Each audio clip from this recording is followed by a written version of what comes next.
BTPM's Friday Night Lights, in partnership with Section 6, is presented by Villa Maria College, advancing educational opportunity for all of Western New York. Friday Night Lights is supported by our members and by the WNED Foundation Incorporated, and by Mr. Goodbar, your headquarters for watching away games on Elmwood Avenue, and by Denny's, America's Diner is always open, and by Brighton Liquor and Wine, 930 Brighton Road in Tonawanda, and by SEI. More information at SEIC.com.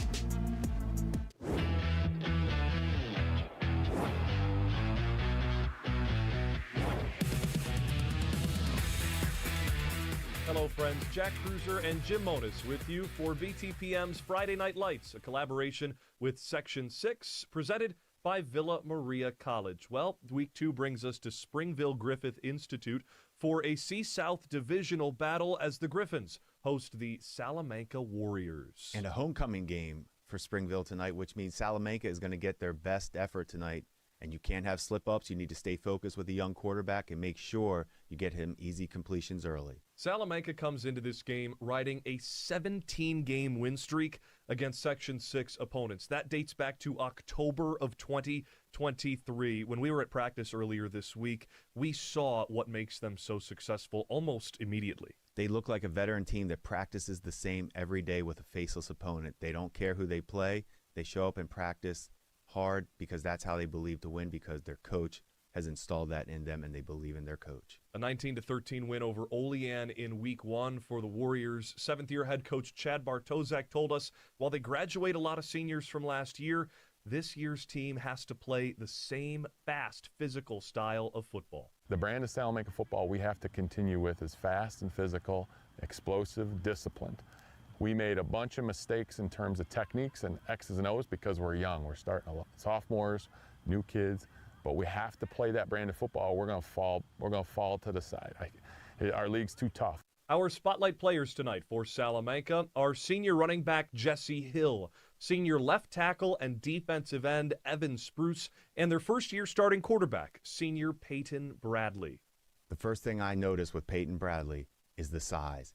He's an old-school prototype pocket passer with a big arm who can stretch the field. All routes are in play. Springville moves down to Class C this year after spending quite a long time playing as one of the smaller schools in Class B. Now down in C, they're playing against similar-sized opponents. But in Week 1, they fell to Fredonia 18-6 in a game that came down to missed opportunities. No question. And for Springville, it's all about the running attack, and can that sustain success the entire game against Salamanca, or is the quarterback roller going to have to make some completions? First-year head coach John Baker is looking to do a lot more at Springville than just create a sustainable program, as he told us earlier this week. I want to have that impact on these kids to where they remember, have good memories of what they had here, and hopefully, they just carry on a good work ethic going ahead in their lives. Our spotlight players for Springville tonight are the tight end linebacker, senior Bailey Oatman, junior wide receiver safety Liam Fisher, and their senior quarterback and safety James Rolla. And for senior quarterback James Rolla tonight, it's going to be important not only for him to make plays with his legs, which he's very capable of, but he's going to have to find a way to complete more than 3 passes to upset Salamanca. Our team objectives for tonight: number 1, feed the Hill. Jesse Hill Sr. made it known, give me the ball. There are no amount of carries he cannot handle. Number 2, force Springville into 3rd and long. Sure, they like running the ball, so why not? 3rd and long, make them uncomfortable, and put Rolla in a tough situation. Number 3, build Bradley's confidence. Every quarterback likes early completions to feel good, but get that big arm ready. And for the Springville Griffins tonight, their objectives. Number 1, they've got to create a turnover early. And you could say this for every game we ever do, but that's real tonight for Springville. This is an upset-type game, so get a turnover to make things crazy early. Number 2, they've got to win special teams. It makes it easier on everybody, offense and defense. If you can come up with one of those big returns or a block kick, it can change the game. Number 3, oh my Rolla. Let Rolla roll out and let it fly. Get a big pass play. We know you guys can run the ball. Let's see it down the field. Coming up, homecoming from Springville, and a Class C South divisional battle kicks off after this on BTPM's Friday Night Lights, presented by Villa Maria College. Visit Villa Maria College and discover what it means to be a Viking. Come see the energy, teamwork, and pride that makes the Villa Vikings unstoppable. Schedule your tour at visit.villa.edu. Welcome to Springville-Griffith Institute. Teams are lined up ready to go at Pop Warner Field for homecoming on Friday Night Lights. Jack Kreuzer and Jim Monis with you. We are set for kickoff between the Griffins and the Warriors. It's Springville here to kick off the opening play. Justin Emmerling from his own 40, a deep boot, which will be fielded by Salamanca's Brandon Ghani at his own 10-yard line. Big hole opens up the right side. Plenty of blocking for him as he's tackled at around the 27-yard line. Salamanca receives the opening kickoff, and they'll start on offense at their own 25-yard line. Peyton Bradley, the new starting quarterback for Salamanca this year, 6'5", 210 pounds, all quarterback, all-American type kid. And Jack, here we are for homecoming tonight. I didn't know if I was in New Orleans, Louisiana, or Springville, New York. I don't know where I am, but I saw a lot of floats, so I was thinking of a party. But now we can watch the young quarterback Peyton Bradley get more experience tonight. Bradley stands in the gun with Jesse Hill on his right hip, and now plenty of pre-snap motion. Bradley goes under center. One receiver split wide to the left is Weiglein Dowdy. Bradley pitches to the left side. Hill has some space. Plenty of blocking from Dowdy. Hill cuts to the outside, and he has a lane past the 45. He's tackled at the 49-yard line. Grant Mikulski came across the field to make the play. That's how you draw up a toss sweep. Toss to the left. Evan Spruce got outside, sealed it off, made for a beautiful lane for Jesse Hill. Flag on the play thrown on the near side. Our official, Bill Smith, will relay the call. Jack, that's a big-time play for Springville. We talked about this being a possible upset-type game. We know Springville's going against, a little bit of a... So I just feel like this is an advantage right now for Springville. Take advantage of this. You just gave up a big play. It's coming back. Find a way to take advantage of this. Make them into a third. Get them into a third and long and get that ball to flip the game. So a face mask penalty brings Salamanca back to their own 35-yard line. That's where they get the first down nonetheless. 1st and 10 from the 35. From the spot, so still for you. Salamanca 1-0 this season. They come off a 19-13 win at Olean in week 1, back on the road. Bradley under center, motion again. Weiglein spread wide out to the left. The running back remains Jesse Hill. Bradley takes a snap, gives it to Hill, up the right side, plenty of space, check that, Connor Seeley with plenty of space and nobody in front of him. Seeley, break free, touchdown! Connor Seeley, the do-everything player, gets his, this is what you want as a running back. If you see open field, finish the run. Get into the end zone, don't get caught, and Seeley did it. He saw the daylight and did not get caught. Second play from scrimmage, and Salamanca, they thought they scored, but a penalty way back near the line of scrimmage, and another call against the Warriors negates the score. Some may say home field advantage right now in Springville.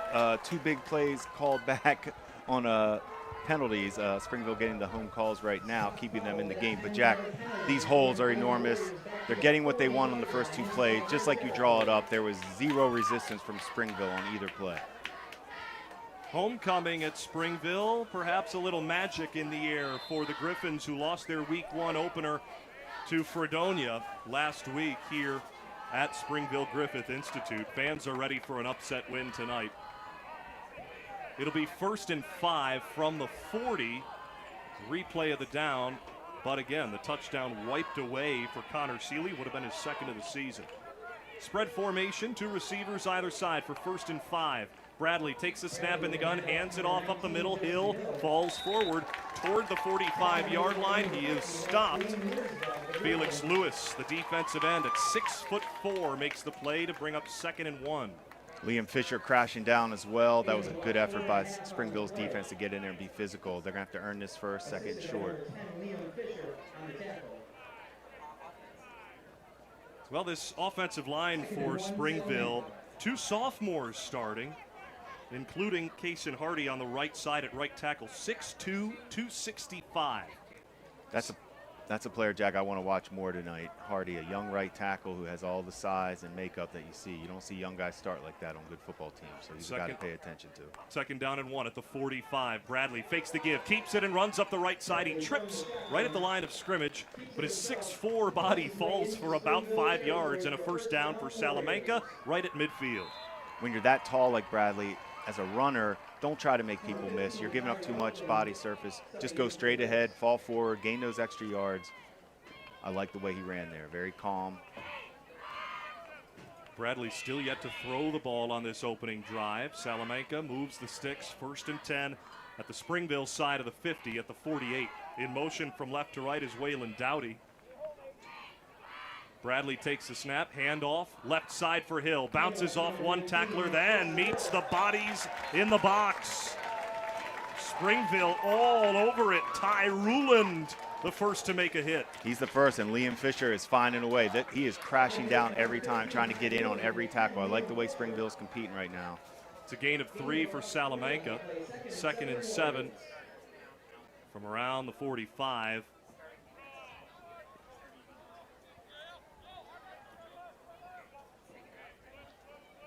For Springville, they've got seniors, juniors everywhere. No sophomores up on this team this year. Finally able to add a JV team they haven't had in quite some time. The benefit of moving down to Class C and playing some smaller schools.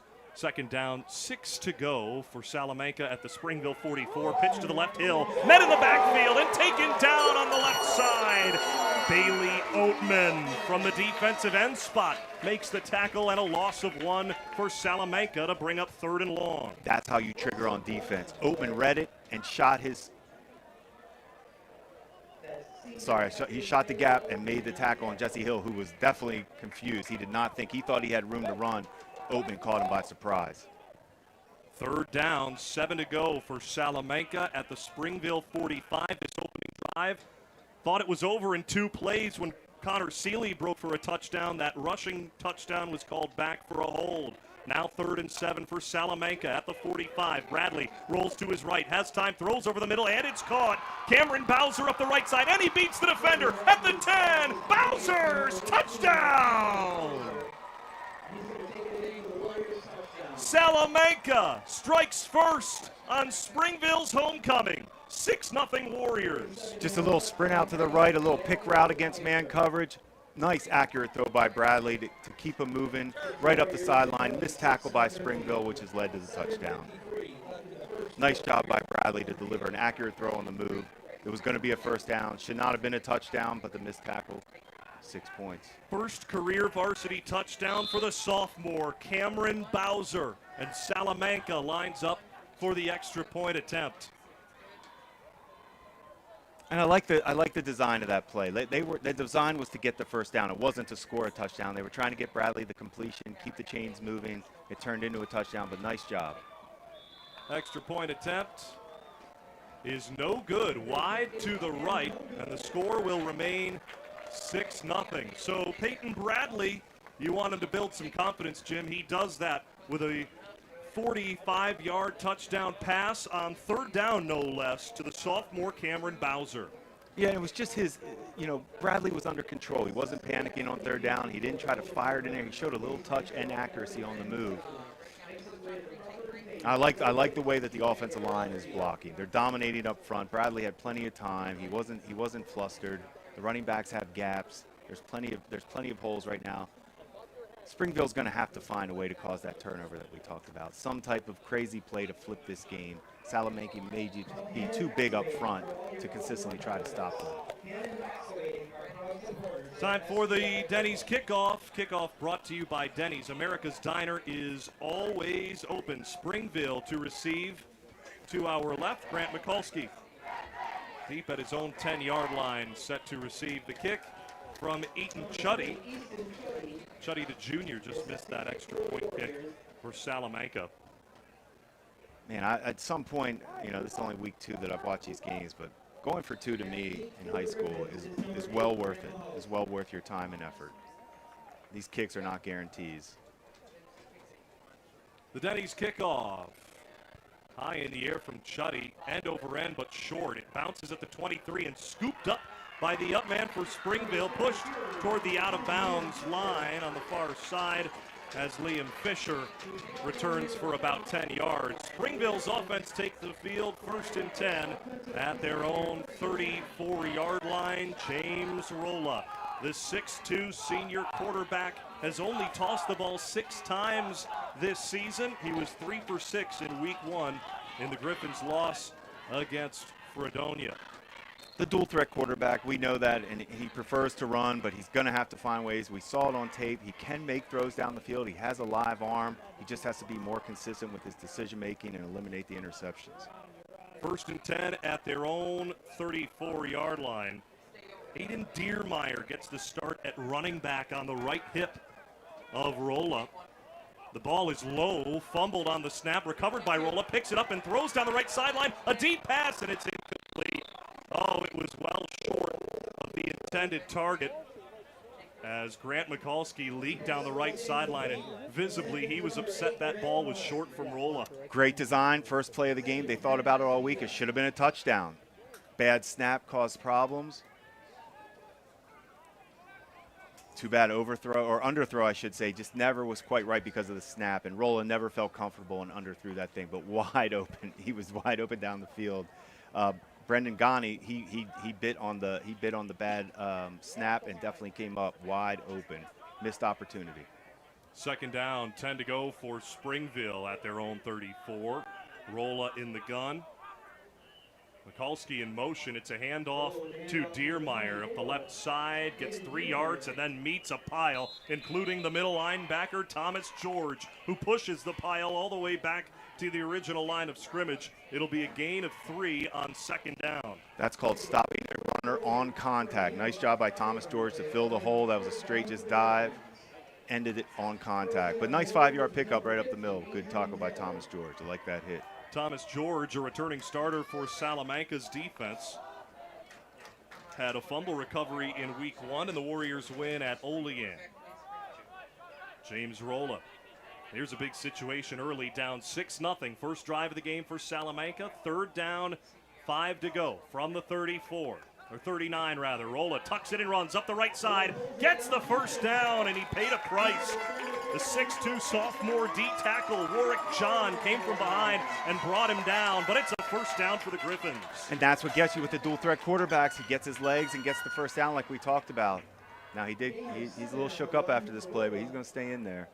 But that's what's going to happen when you have to run the ball. You're going to take some hits. But Rolla showed his athleticism, the ability to quickly see the gap and get to that marker. Coming to you live from the Villa Maria College broadcast booth, advancing educational opportunity for all of Western New York.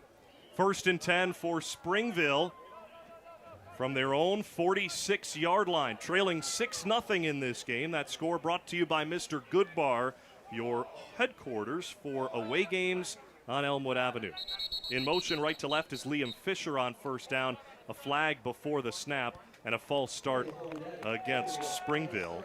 Just halfway through this opening quarter, 6-0 Salamanca, thanks to a 55-yard touchdown pass from Peyton Bradley to Cameron Bowser. Liam Fisher's an athlete.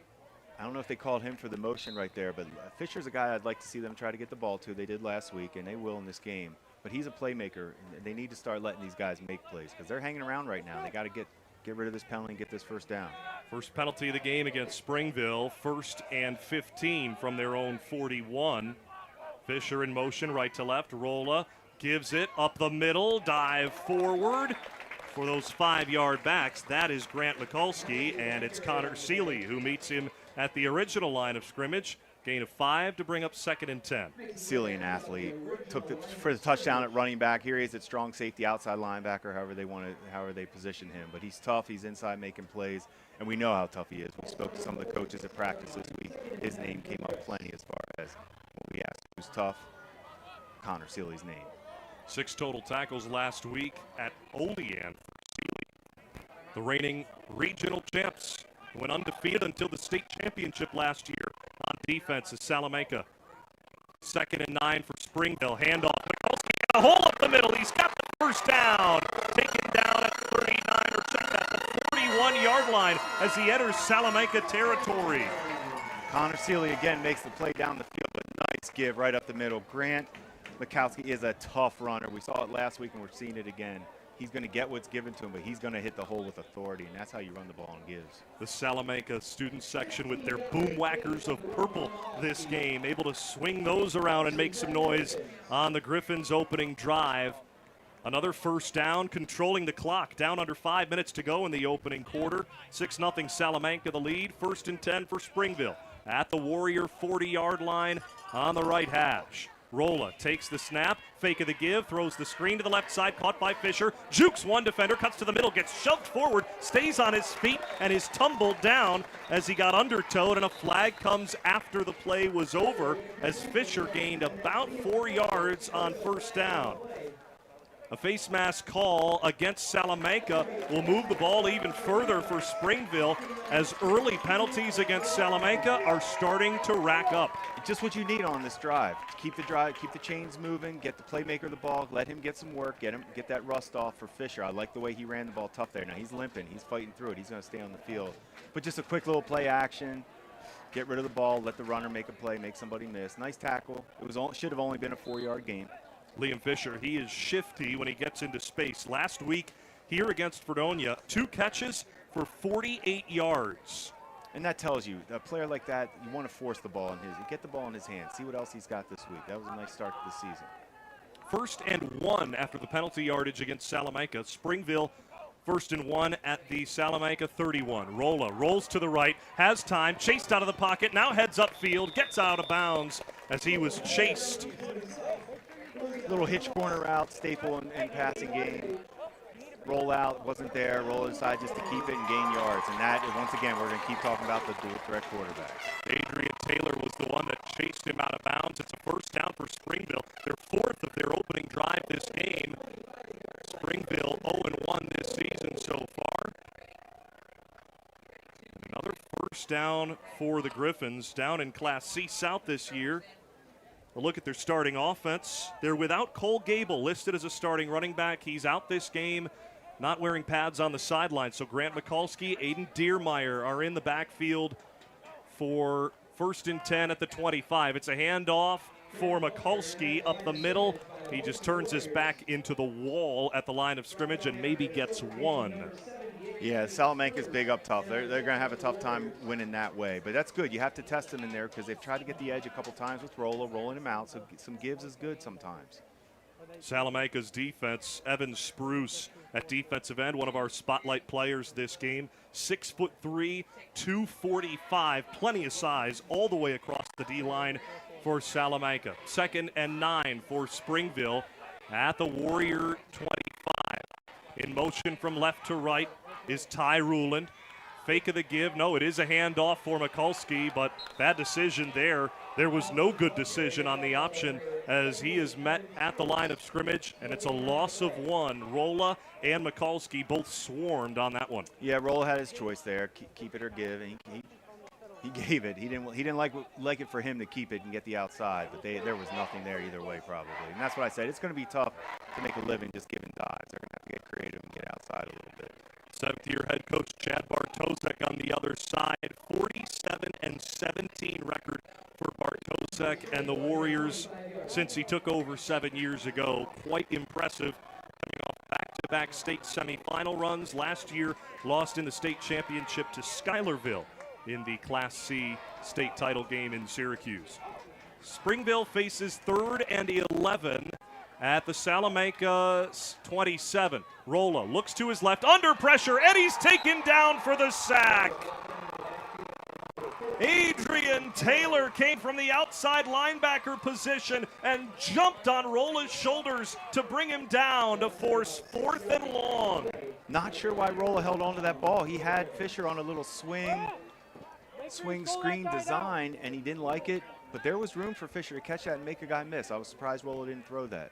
Missed opportunity. I like that play. Springville looking to keep this drive going, facing 4th and 15 at the Salamanca 31. Now, while we talk about the success of Salamanca from last year and the year prior, they graduate a lot of letter winners from a season ago, including a lot of impactful players, specifically at linebacker. Fourth down for Springville. They're going for it. 4th and 15 at the Warrior 31. Rolla stands to his right. Has time. Now pressure comes. Rolla throws it out of bounds. And that'll do it for the Griffin offense. There was nothing there. They were trying to flood route. The out route was covered. Nothing was there deep. Connor Seeley came crashing down from the left side linebacker position to force Rolla to throw it, unaware of the backside pressure, and it's a turnover on downs for the Griffins. And John Baker went right over to Rolla to explain some things. He pointed at his call sheet. There were some things he saw that Rolla missed some things on those last two plays I think that Baker was upset about. Well, whether Rolla hears it from Coach John Baker in his first season or his father, defensive coordinator Chris Rolla, he'll certainly get the coaching he needs on the sideline. But for now, it's Salamanca, 1st and 10 at their own 31. Bradley hikes his right knee and gets the snap at the knees. Drops back to pass, airs it out way down the middle of the field, and it's incomplete. He overshot the intended target by about 5 yards. Dominic Hill went deep. Ty Ruland in coverage. Great coverage. They were taking their shot. Bradley let it fly. Wasn't close. Probably about 15 yards overthrown. But that was they were taking a shot. Good coverage by Ruland. Ty Ruland, one of 3 junior defensive backs starting for Springville. Liam Fisher and Carson Glass on the other side for the Griffins. Salamanca needs to make sure they get back to their basics here. Get a good run. They were gashing them pretty hard. Get back to a 3rd and manageable. 2nd and 10 for Salamanca, leading 6-0. The score brought to you by Mr. Goodbar, your headquarters for away games on Elmwood Avenue. In motion, Kylan Jacobson, the fullback. It's a handoff up the right side. Very little room to run there as Springville's defense jumped all over it. Lane Wiersba, the senior D tackle, in there for the stop. Design quarterback type power play. Nothing there. Good job up front by the D line. Springville. Because we know Salamanca is coming down hard with both tackles, both physical guys. Springville not budging. 3rd and long. Under a minute to go in the first quarter from Springville. A 6-0 lead for the reigning regional champ Salamanca, riding a 17 straight game win streak against Section 6 opponents dating back to 2023. 3rd and 8 for the Warriors at their own 32. Bradley rolls to his right, has time, throws on the run, low and incomplete. Looking for Dominic Hill again, cutting to the far sideline, and he couldn't hang on to the low pass. 4th down comes up for Salamanca. Little rollout right. It was a one-man route, and he got open. Nice out route by Hill, but he dropped the ball. Another good throw by Bradley. He's been accurate on his throws on the move, which tells me a lot about him. For somebody that hasn't played a lot of quarterback, mechanically thrown on the run, he's been accurate. Got to make that catch. 4th and 8 for Salamanca. Our spotlight player, Evan Spruce, lined up to punt. That's right, left tackle, defensive end, and punter. And he slips as he gets it away. Straight in the air the punt goes, and it bounces toward the near sideline, still inside Salamanca territory. Good to see Spruce pop back up after he fell on the punt.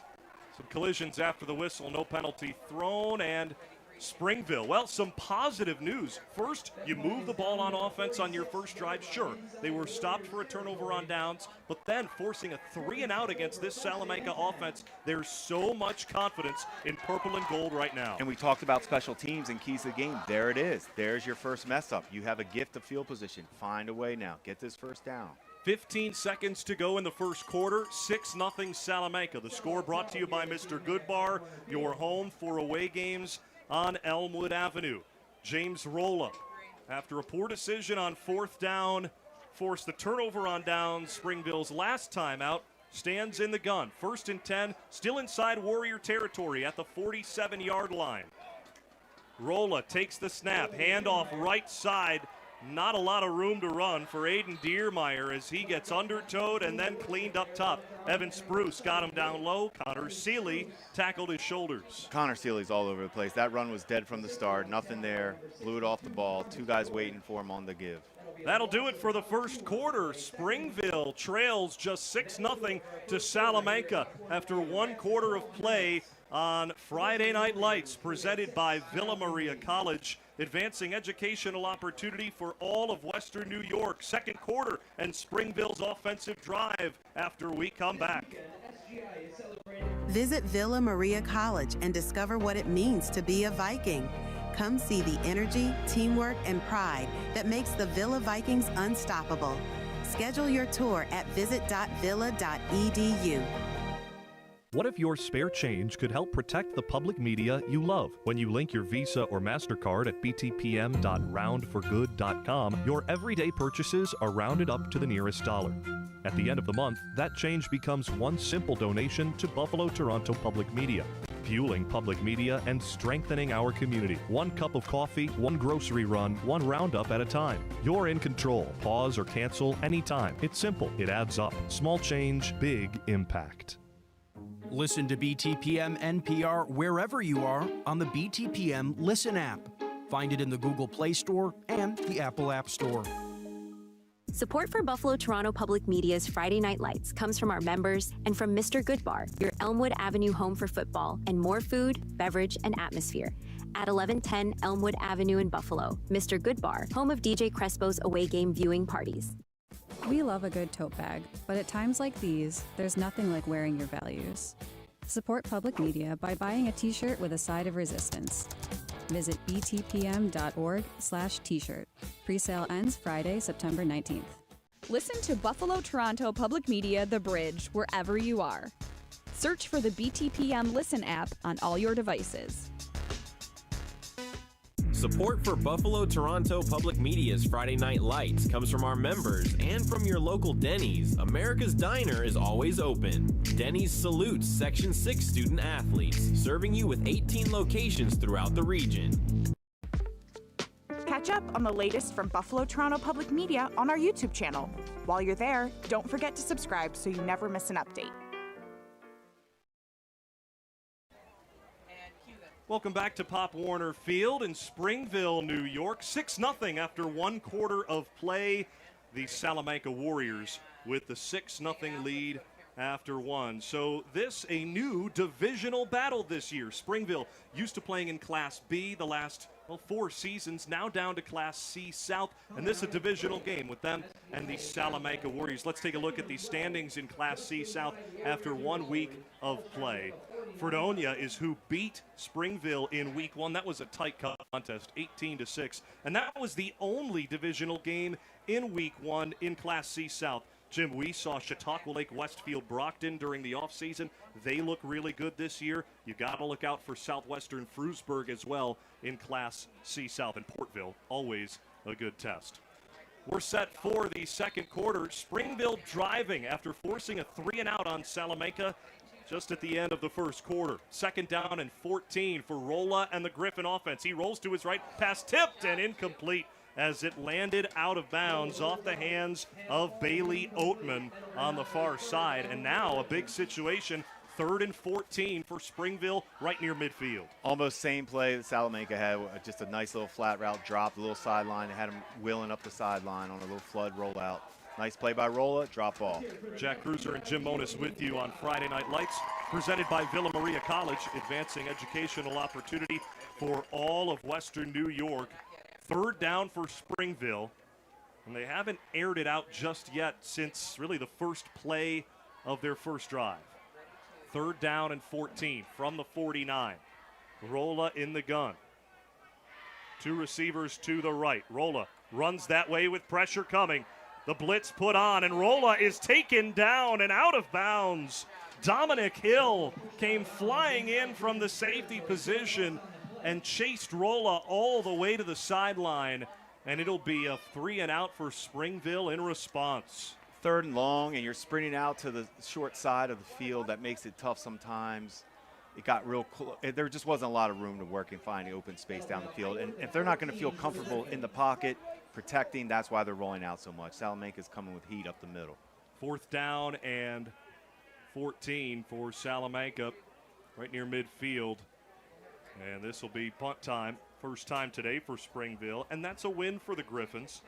This is really punching up for Springville against the reigning regional champs, but a lot of juice brought to Pop Warner Field for homecoming, all the festivities beforehand.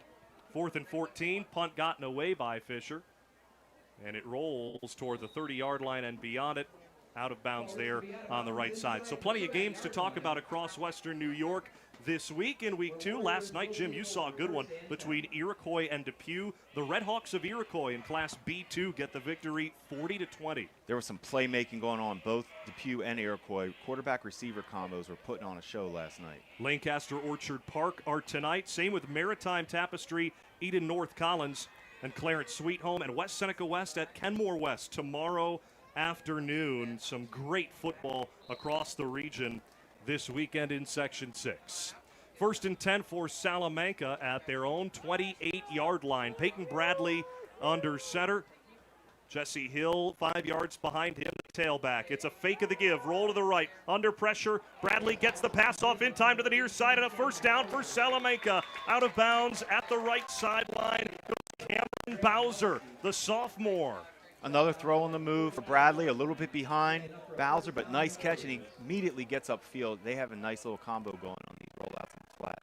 Bowser already over 50 yards receiving this game. He had the 45-yard touchdown catch and run in the first quarter of this game. The sophomore with his first career varsity touchdown tonight, and he's got another grab for another Salamanca first down. 1st and 10 at their own 45 on the right hash. Peyton Bradley, 5 yards behind the line of scrimmage in the gun, takes the snap, waist high, handoff to the man in jet sweep from right to left up the left side, and a first down, and then more at the 40 of Springville. Out of bounds goes Jesse Hill. All the wheels on number 19 in white, impressive there. Yeah, we were waiting for Hill to get more reps here. He told us he wants as many carries as they want to give him, and you could see it right there. Once again, basically a sweep, sealed off, big lane. That's the gash that they started the game with. Springville needs to be careful, make them earn it. 1st and 10 at the Griffin 41-yard line. This is a little similar to the last time these two teams met way back in 2021. Salamanca took a 6-0 lead into the second quarter. They scored 22 points in the second quarter of that game here 4 years ago, and they won it 36-8. 1st and 10 for Salamanca, leading 6-0 tonight in 2025. Handoff, Hill gets past the first wave of tacklers, then is swarmed at the line of scrimmage as Springville beats their blocks and takes down Hill at the line of scrimmage. Aiden Diermeyer did a nice job of beating his man off the edge and getting his hands on the ball carrier and stopping him right on contact to force a 2nd and long. It'll be 2nd down and 10 for Salamanca. Not as easy as some might have expected so far tonight in Week 2 for the Warriors, who, again, riding a 17-straight win streak against Section 6 opponents dating back to 2023.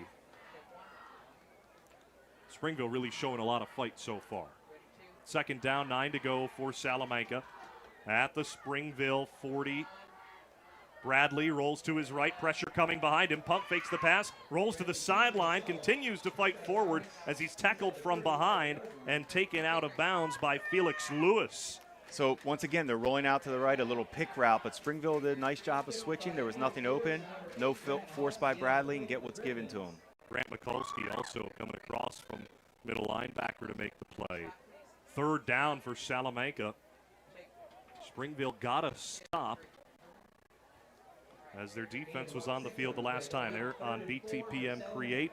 A good look at defensive coordinator Chris Rolla, working with the defense in real time to adjust to what head coach Chad Bartosek on the other side rolls out. 2 receivers wide on either side with Hill in the backfield. Bradley motions Weiglein, Dowdy from right to left, but a flag before the snap, and it's an offside call against Springville, and this will result in a first down. Just unfortunate timing for that offside call as Springville backs up 5 yards. Salamanca moves the sticks. I was assuming it was going to be a 2-down territory anyway for Chad, but you don't want to just give it to him like that. Salamanca takes the yardage. Defensive coordinator Chris Rolla not too happy with that penalty. Said that was a big thing to clean up from their Week 1 loss to Fredonia. First down and 10 at the 29-yard line for Salamanca, leading 6-0 under 9 minutes to go in the first half from Springville-Griffith Institute. The Warriors send Ghani in motion from right to left. He takes the swing pass from the left side, gets past the first defender, then gets toward the 20-yard line. He is tripped up and taken down near the 20. It'll be close to a first down for Salamanca. The key to any swing pass is exactly where Bradley delivered the ball. Right, so he can catch it and get moving up the field right away, not have to adjust your body. Nice throw, good run. They're rolling right now. Brendan Ghani had plenty of fans in attendance tonight and still does with Salamanca, who travels well. Some didn't need to travel that far. There's a house right down the street from Springville High School, owned by a man who works for Salamanca's administration, having a bit of a watch party across the way tonight. First down and 10 for Salamanca. Handoff left side. Plenty of room for Seeley. Gets past the first wave and then gets pounded as he reaches the 10-yard line. Just before it, he is stopped. It's a gain of 8 on first down for Salamanca, pushing toward the end zone to our right. Connor Seeley, the do-everything tough guy. Tough yards as a running back, tough guy as a linebacker, safety, everywhere he is. Jack, where the fan for Salamanca lives, that'd be equivalent to Tom Brady living at a Big Tree next to Highmark Stadium, right there, basically right on enemy's turf. Quite the welcome wagon, as there's signs all over the house saying "Go Warriors" right on Springville territory. Second down, 4 to go. Low snap, scooped up by Bradley. Has a lane to the left side. One defender to beat, and he does. Peyton Bradley, touchdown, Salamanca. The senior quarterback easily strides over the goal line, and the Warriors take a 12-0 lead. Sometimes those bad snaps can mess the defense up too. They really couldn't find the ball. Bradley had it. He's a long strider, big. Like I said, he could fall forward and get 4 yards. But I like the way he runs the ball. He runs it with confidence. He knows when he's ready to take off. Just got to make sure he protects the ball. For Peyton Bradley, his first rushing touchdown as the quarterback of the Warriors in his senior year. Last year, a pure tight end with Maddox Isaac at the helm of the offense. A record-setting quarterback. Big shoes for Bradley to fill, but if he can do that and make plays out of potential fumble situations, Salamanca's in pretty good hands. And what I like about Bradley so far is we know he has the big arm. We saw him overthrow the deep ball, but he's made all the rollout throws and the accurate throws that you want to see in the intermediate game. Here you go, Jim. Salamanca goes for 2 to make up for the missed kick they had on their first score. Bradley looks to his left, throws a middle on the slant, and it's good. Caught by Weiglein Dowdy, and just like that, Salamanca takes a 14-0 lead before the midway point of the first half. Like that delivery, put it right on him. Dowdy used his hands to make the catch. He exploded out of the route to gain separation on a little slant. Had space, accurate throw, get those 2 points, get those field. No need for a kicker anymore. Get him off your team if you want. Go for 2. The statements made by my color analyst, Jim Monis, do not reflect that of his play-by-play broadcaster or his employer on kickers and punters. Punting is it's a quiet quitting is how we like to say when you come off the field. It's like we used to call it a walk of shame in college, and you might know that, Jack. I don't, but when you go 3 and out on offense and you come off the field with your head down, it's an embarrassing feeling. Well, Salamanca has their heads hanging high. They get the 6 points from Bradley's 13-yard rushing touchdown and the 2-point conversion catch from Weiglein Dowdy. And just like that, your Mr. Goodbar scored. Salamanca 14, Springville 0. Mr. Goodbar, your home for away games on Elmwood Avenue. This is hold your breath time for Springville right now. You don't want this thing to get out of hand. Find a way to put a drive together. Flip the field if you can after this kick. Get points if you can, obviously, but you got to find a way. 3 and out right now could be catastrophic in this game. We're set for the Denny's kickoff. America's Diner is always open.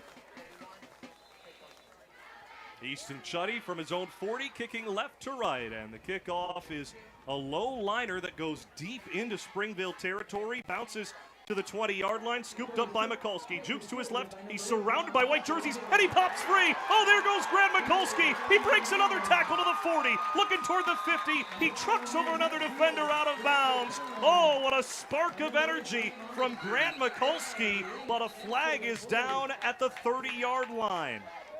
Mikulski just made about 6 people miss in a phone booth. His change of direction was outstanding, and his vision and toughness, heartbreaker if this comes back. Mikulski with about a 30-yard return there. It was just what they needed, just what we were talking about. Find a way to put a drive together, flip the field if you can. They did it on the kickoff return. Let's hopefully the penalty doesn't cost them too much. Ooh. Down on the field, Bill Smith gives us the call. And it will be unsportsmanlike against Salamanca, so that will just add on to the big return from Grant Mikulski, and Springville will start this drive in Warrior territory. And now points are necessary. You have to come away with points on this drive. Unacceptable any other way. You just did a good job of finding a way to get yourself back into this game. Unofficial count, that's about a handful of penalties against Salamanca in this first half. Certainly not what we've come to expect from Chad Bartozek's teams as of late. But again, a lot of younger players getting their first couple of starts in this early season matchup, but a divisional game no less. 1st and 10 for Springville, down by 2 scores. Handoff right side, Mikulski spins off a tackler. Oh, and he jukes past another and gets free from a third. Finally tackled down near the 30-yard line. First down, Springville. Mikulski doing his best Shady McCoy tonight, Jack. I'm telling you, he is making everybody miss. He's dancing, taking ankles. I love his energy right now. Keep feeding Mikulski the ball. Mikulski, back-to-back plays, and he remains on the field for another first down for Springville. After 2 jaw-dropping runs, the Griffins with 1st and 10 at the 29, inside Salamanca territory. Rolla, pitch to Mikulski, gets past the first wave, gets to the left side, crunched there, and the ball comes out at the end of the run. And the officials gather near the sideline. They say that Mikulski was down before the ball came out near the 25. It'll be a gain of around 5 yards for Mikulski and Griffins with under 6 minutes to go in the first half. Springville looking to cut into a 14-0 deficit. Mikulski thought he was playing middle linebacker again. He lowered his shoulder. He basically delivered the hit on that run. May have pounced the ball out on his own. But the way he's running, the way they're running right now, they have to find a way to get points on this drive. Play action pass right now might not be a bad one. James Rolla in the gun. The Springville student section getting involved. They really want something to cheer about here with their team down 14-zip. Rolla in the gun. Fake of the give. Waits, then takes off up the middle. Rolla has near the first down, and he does. James Rolla, and now the clock stops. Referee Bill Smith will relay a penalty call, and before the play, a false start on Springville. No wonder the hole was so wide open up the middle there. Nice misdirection. Rolla keeps it. Salamanca went with the fake. He keeps it, goes right up the middle, gets a beautiful play design, gets 10 yards, gets the first. Tough penalty. Great crowd on hand at Pop Warner Field. It's the Pop Warner Hall of Fame induction ceremony tonight. That took place before kickoff. Cheerleaders will perform at halftime. There was the pep band out on the field before the game. All the students rolling through Main Street in Springville with the floats before. Just a wonderful environment. True Americana here tonight in the Southern Tier. Springville, Louisiana. Oh My Rolla is objective number 3 for Springville, and Rolla's in the gun right now. 2nd and 11 at the 31 of Salamanca. It's a give behind his back, and a big play for Salamanca's defense. Connor Seeley takes down Mikulski in the backfield. It's a loss of 7 for the Springville offense. They were just trying to get yards back from that penalty, and it's a shame. You don't ever want to, if it's not there, don't run it backwards. Doesn't usually work. He was trying to make something out of nothing. Bad play. Now you got to find a way. Take a shot deep. Couldn't tell if Rolla wanted to keep that or hand it off there. Looked like a late decision, and Mikulski certainly didn't have much room to run after he got the ball. Now facing 3rd down and 17. Springville's offense moving backwards now. Rolla at the 40-yard line, scans the field, pressure coming, jukes one defender, throws to the right side, and it's caught. A juke to the middle of the field from the receiver, Mikulski, who dives forward across the 25-yard line, and it's near the yard to gain. but a flag near the line of scrimmage, and it's a roughing the passer call on Salamanca. So great design on 3rd and long. Another flood route on the rollout. That's kind of common when you sprint out. Nobody takes the flat or the little wheel route. Mikowski wide open. Nice pass by Rolla. Then you get the bonus roughing the passer.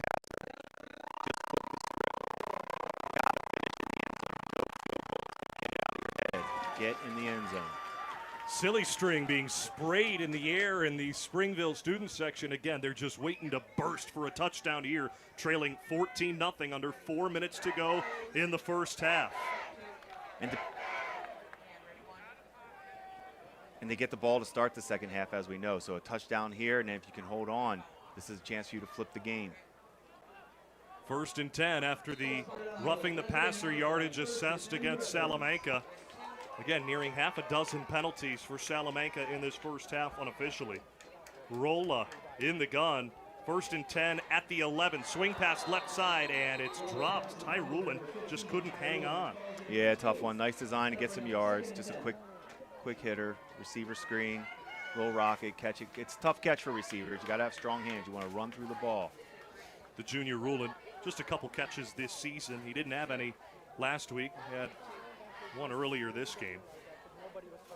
Like the throw by Rolla, put it right on him. These the drops are hurting the quarterbacks tonight. Quarterbacks are on point. Springville does get the ball out of halftime. This is a big moment here under 4 minutes to go in the first half, down by 2 scores. All 3 timeouts still for both teams. Rolla in the gun, no one in the backfield with him. 5 wide, runs up the middle, gets a good block, jukes past the defender to the left, dives toward the goal line, and the ball comes out and fallen on at the 5-yard line by a Griffin.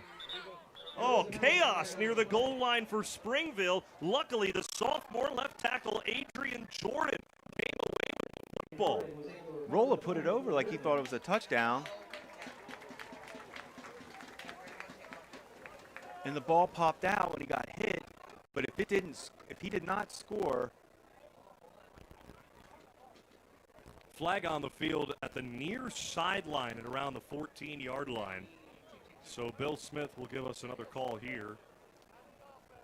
And this an illegal formation against Springville, so whatever happened on that play is negated by the penalty. Beautiful design. You called it right before the play, Jack. You said empty backfield. When you hear empty as a defense, you're thinking in the red zone quarterback draw. And they ran it and had it. Design was nice. Rolla did it. Was athletic enough to get in. Penalty hurts.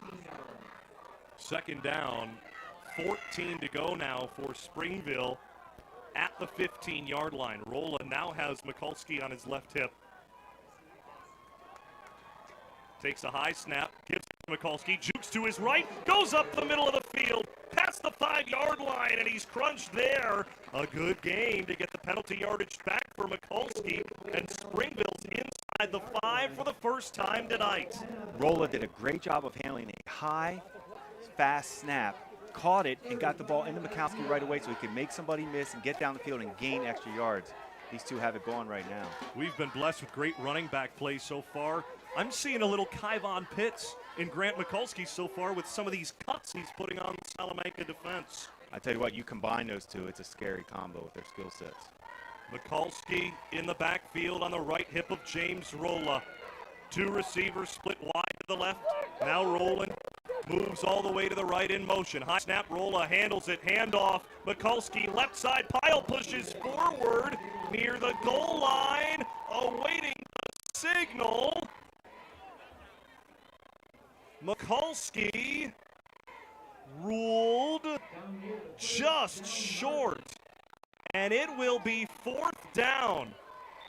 4th and half a yard from the 1, and a timeout called by Salamanca. Timeout with 2:08 to go in the first half, 14-0 Salamanca. Well, it's never one play wins a game or loses a game, but this is imperative for them to get into the end zone. You cannot blow this. You've got to find a way to get 6.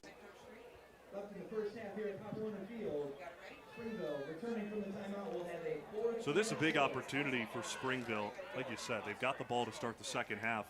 If they can punch in here, you're half a yard away. You've got a 6'2" quarterback in James Rolla.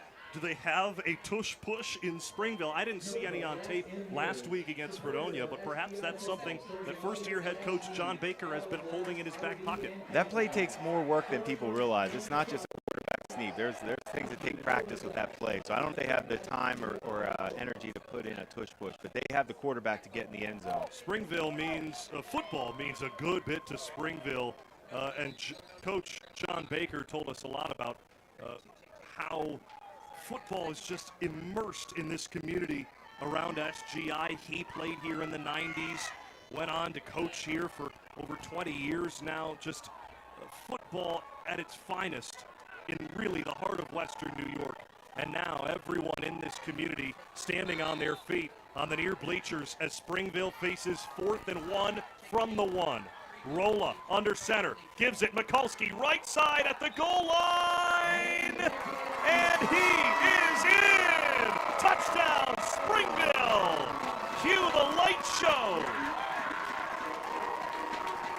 Grant Mikulski, his second rushing touchdown of the season, and Springville is on the board.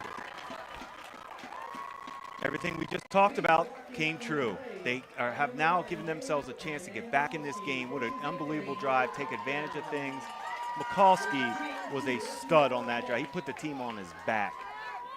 He was driven on that drive. He was going to find a way to get in the end zone. I'm glad he got to finish off that drive. This team is fighting right now. This is going to be a fun second half.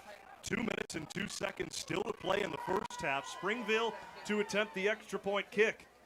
Well, good point about 2 minutes ago, Jack. They got to find a way to keep this score right where it is. Emmerling with the boot high in the air, and it is good. 14-7. Springville cuts into the deficit, and it's party time in Springville, New York on homecoming. Where are they going after the game? Lucy's is a good spot in Louisiana. Not that I was ever there, but you can have a good time down there. Springville has those types of spots, open all night. Still plenty of work to do before the postgame celebration continues, but quite the reason to celebrate on homecoming for Springville. Your Mr. Goodbar scores. Salamanca still on top with 14, but Springville with 7. Mr. Goodbar, your home for away games on Elmwood Avenue. We talked about getting to halftime, being competitive, keeping your team in it alive. This is big time right now. Salamanca needs to be on alert. If there's a way Salamanca can find a way to get points before the half, they've offset that drive by Springville. But this is important. Springville needs to get to half with the score the way it is, 14-7. Time for the Denny's kickoff. Springville booting it from right to left. A liner. Oh, and what a good one that goes off of the returner at the 20-yard line. Fumble recovered by Jesse Hill. He's got it for Salamanca and returns it to about the 29-yard line. Could have been danger there for the Warriors. Really bad. Jesse Hill tried to make a catch on it was a hot ball bouncing off the ground, and then Jesse Hill bounced off his face mask. He made the most of it. Now, he took a shot right at the end of that play, Jesse Hill. He's feeling it, too, on his head. He's okay, though. Jesse Hill, a kid who's dealt with plenty of injuries, had to sit out most of his junior year last year, throughout the entire school year. The multi-sport athlete with some knee issues, couldn't play, but he worked his tail off to get back in shape for this fall. And number 19 in white has been terrific so far this season, and so far tonight, he's been a catalyst for a lot of Springville positivity on the offensive side. 1st and 10 for Salamanca, low snap. Bradley scoops it up, airs it out left side. One-on-one play, it is tipped and incomplete. Waylon Dowdy turned into a defender as it was a jump ball with Liam Fisher. Great play by the corner in the play to break that up. It was underthrown by Bradley. Fisher is everywhere. Athlete. Nope, number 12. I apologize on that. We don't have him on the depth chart there, but that happens sometimes in high school football. But hey, underthrown by Bradley, though. There was a chance there. I like that they took their shot, and he showed off the arm, but he could have let it go more. 2nd down and 10 for Salamanca. Clock stops with 1:46 to go. Salamanca with 2 timeouts remaining in this first half. Snaps have been a little shaky tonight for Bradley, by the way, too. That's something to keep an eye on. Springville needs to keep taking advantage of that. Senior center Adrian Taylor Gives the snap to Bradley. Pitch to the right side. It's caught by Hill, and he is wrapped up and taken down by Mikulski. Oh, he's a two-way stud. Grant Mikulski limits the game to just 5 for Salamanca. It'll bring up 3rd down and 5. Well, Mikulski, Oatman, whoever it was, I couldn't tell either, but big time saving. They were faking a little swing to the left, have a screen set up to Hill on the right. They had it, but what a great tackle to save a big play. So 3rd down and 4 from the 35-yard line. Head coach Chad Bartosek lets the clock run down to about 1:05 to go in the first half. Leading 14-7 are the Warriors. And a stoppage of the clock as just before the snap with 1:03 on the game clock. Timeout, Salamanca. Who took that time? Salamanca takes their second timeout. They've got one left. Okay, I was going to say that was not the time for Springville to show a timeout. So Springville head coach John Baker is in his first year, but coming from this area, as we mentioned earlier, football is a true part of the DNA of Springville. This is John Baker from Springville and the Griffins, who trail 14-7 just before the end of the first half. Here's Coach Baker. I feel everybody has value and has high expectations every year for every group of athletes that come through and play football in this town. Just about everybody that's here either knows somebody that played here or has seen games played here. So there's a lot of history, and a lot of people really understand the value and how important it is in this town. It can't get much more true from John Baker there. And no one knows the community better than someone who's worked here for well over 3 decades now after playing football here. And you see the passion for this sport here tonight with standing room only all the way around the track to our right from community representatives. 3rd down and 4 for Salamanca after the timeout called by the Warriors at their own 35. Bradley takes the low snap, rolls to his left, throws on the run. It's caught for the first down. Diving toward the 50-yard line goes Cameron Bowser, and the sophomore is having a how-do-you-do first half. Once again, sprint out to the left, a little flat out route, accurately delivered by Bradley and on time. Like the way both quarterbacks throw on the move tonight. Good quarterback play from both. And he's out of bounds with 53 seconds left on the clock to stop it. Salamanca with 1 timeout remaining faces 1st down and 10 from their own 49. No big plays, got to be smart right here. Overly, it's been a positive half for the Springville Griffins. Salamanca looking to change that before the end of the first half. Bradley fakes the give on 1st and 10, feels the pressure, rolls to his right, gets past one defender, and he takes off running. Plenty of space to run, calls out a blocker, and they do so perfectly. He falls toward the 20-yard line, out of bounds on the right side as Tyrula is shaken up after making the stop. He took down the load of Peyton Bradley, who picks up 30 yards on the ground. Well, Peyton's going to be a problem if he's going to make plays like that with his legs. We know he can stretch the field with the arm. We know now that he is accurate on the pass game, intermediate, and now he's running down the field with his legs. Nightmare to defend right now. Bradley stands at 6'5" on the roster, 210. 1st and 10 at the 24, swing pass left side, Waylon Dowdy, jukes past one, slips through another, pushes Rolla back toward the 10, and he's down to set up 1st and goal for Salamanca with under 30 seconds to go in the first half. Wide receiver screen, nice job by everybody blocking out front, tough run. Under 20 seconds to go, the clock keeps ticking. Salamanca has a timeout to use. Bradley in the gun, clock down to 10 seconds to go. Bradley hands it off up the middle, and Seeley can't get past the 5. And now the clock is down to 5 seconds, and a timeout called by Salamanca. Quick hitter, they were trying to hit for a touchdown. They wanted to take a chance on throwing the ball there. So Salamanca out of timeouts, 5 seconds to go in this first half, and this really gives Springville a great opportunity to get a stop and then get the ball back to start the second half. Yeah, it felt like you have to throw the ball there. Salamanca travels quite well. It's a 45-minute drive up from Salamanca to Springville, New York. Everyone in Western New York high school football knows Salamanca travels quite well, and they've had to travel quite a lot in the last 2 years as the Warriors have gone on to the state semifinal in 2023, the state championship in 2024. It's a bit of a longer drive to anywhere in Western New York than once you get towards the states, and you got to go to Vestal, you got to go to Syracuse, New York, you got to go out east. Salamanca's done it, and they're still, though, looking for their first state championship in program history after coming up short by just a couple plays last year to Schuylerville. Chad Bartozak calls the final timeout with 5 seconds to go in the first half, and we are set for the final play, or what could be the final play. Second down and 5 to go from the 10. Bradley over the middle, tipped and incomplete. Missed him. And the clock winds down to zeros. That was an inaccurate throw by Bradley. Should have had a touchdown. Threw it behind him. He was looking for Dominic Hill. Tips off his hands and incomplete. Now Bill Smith says, hold off here.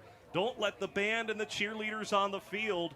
There may be a second left on the game clock. And no, now Bill Smith says that's it. So Springville survives the scare at the end of the first half. 14-7 the score at halftime. It's homecoming in Springville. 14-7, the visitors from Salamanca have the lead. We will step aside and return with the SEI halftime show. This is Friday Night Lights, presented by Villa Maria College, advancing educational opportunity for all of Western New York. Visit Villa Maria College and discover what it means to be a Viking. Come see the energy, teamwork, and pride that makes the Villa Vikings unstoppable. Schedule your tour at visit.villa.edu. I want to talk to you about the monstrous mythological salamander from antiquity. What does that have to do with civics? Bear with me. Hey people, Corey here with Compact Civics. In 1812, Massachusetts Governor Elbridge Gerry and his party, the Democratic Republicans, hated the other party, the Federalists. Back then, voting districts were determined by the boundaries of a county. Gerry and his buddies took advantage of a loophole that gave them the power to draw up new district lines in favor of their party. The Federalists mocked the most egregious district by illustrating it as a monstrous salamander and tossed Gerry's name on it, and thus gerrymandering was born. This practice became wildly popular throughout history. It undermines voter power and impedes democracy by cherry-picking voters for a desired outcome. Thankfully, it was challenged in 2023 in New York State, and lines had to be redrawn. Next time, we'll talk about how gerrymandering makes representation unfair and directly impacts you. She said this, well, he said that. The truth will come out. Wondering what the buzz is? What's the hot goss? Whatever it is, we're talking about it on Group Chat, your weekly connection to the unpredictable, weird, and wonderful world of pop culture, from film, theater to food, blockbusters, and beyond. Every week with Tiffany Bentley and her revolving panel of pop culture enthusiasts. Listen to Group Chat on Fridays at 10 a.m. and Saturdays at noon on BTPM NPR. I'm very excited. I don't know a greater teacher than history. Film is a powerful teaching tool. We bring to life what the country sounded like. These are the times that try men's souls. No suffering which Britain can inflict will reduce America to submission. You begin to have a visceral sense of what happened, and all of a sudden you realize they're real people. PBS reaches every classroom in the country, from elementary to middle to high school to college. Every school kid in America can hopefully find something in this history that relates to them. The films live on in the classroom, and it inspires conversation. We want them to know history, to understand the present moment, and how to try to make the future brighter.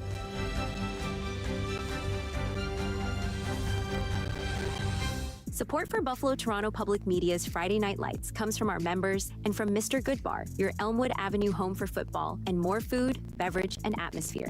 At 1110 Elmwood Avenue in Buffalo, Mr. Goodbar, home of DJ Crespo's away game viewing parties.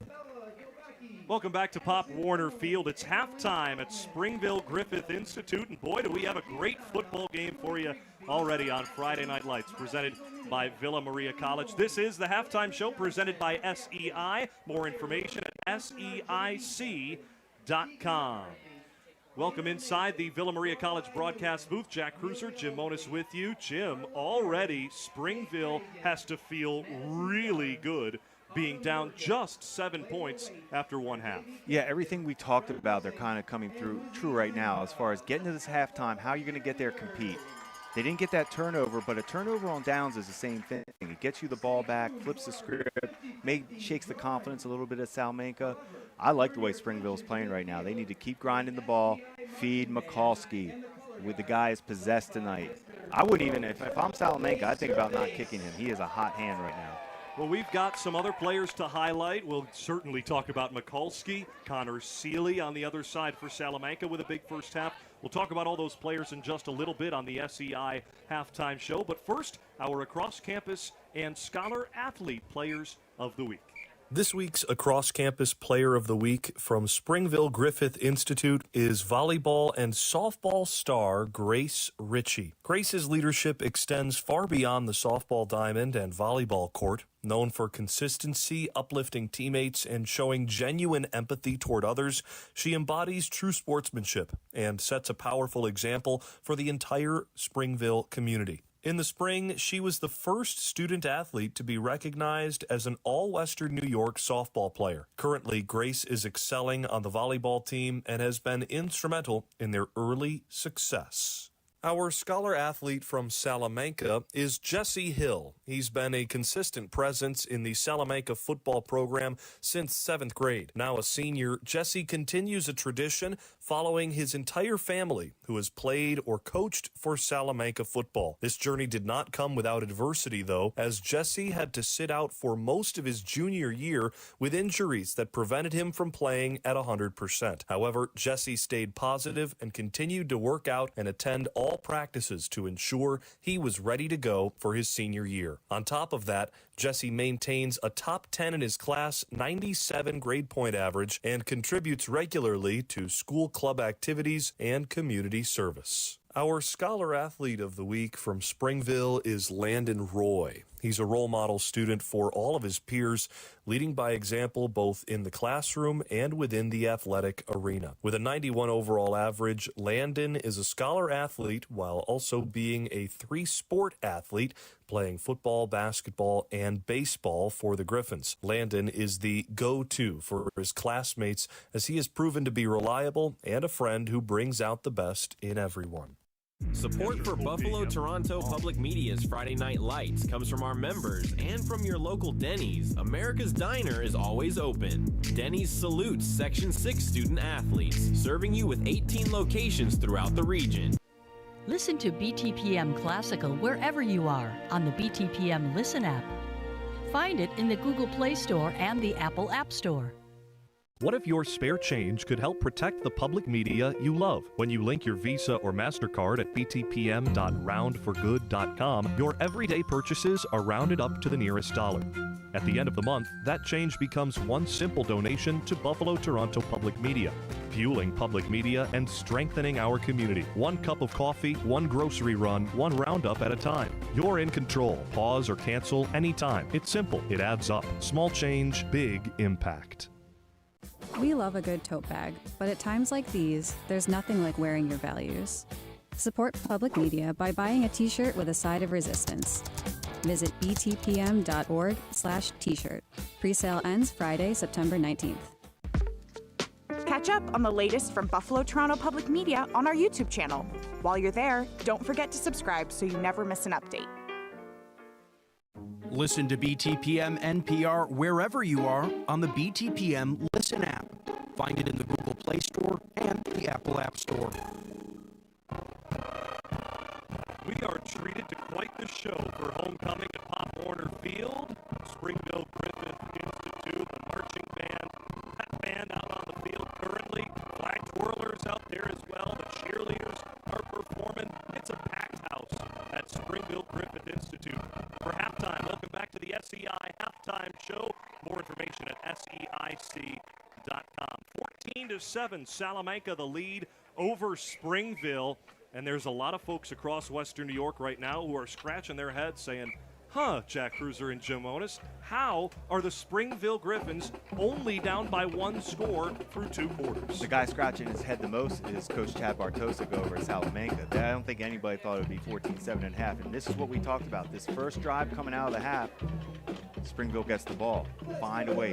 Flip the field. At least put a good drive together. If you can get points, outstanding. But if not, flip the field. Put it in their heads that you're here to stay in this game. Don't come out and go 3 and out. For Salamanca and head coach Chad Bartosik, he told us last week was a little bit of a weird one for the Warriors. They didn't really get into the rhythm of the game until the second half, though partly that was at Olean last week. It was due to a season-ending injury to Miles Austin on the other side for Olean, and he went down with a tough knee injury that you hate to see at any level, certainly to a senior for the Olean Huskies. So a long delay during the first half of that game threw off the rhythm. It was a new reignited rivalry game as well. Coach Bartosik made sure to get it on the schedule for that reason.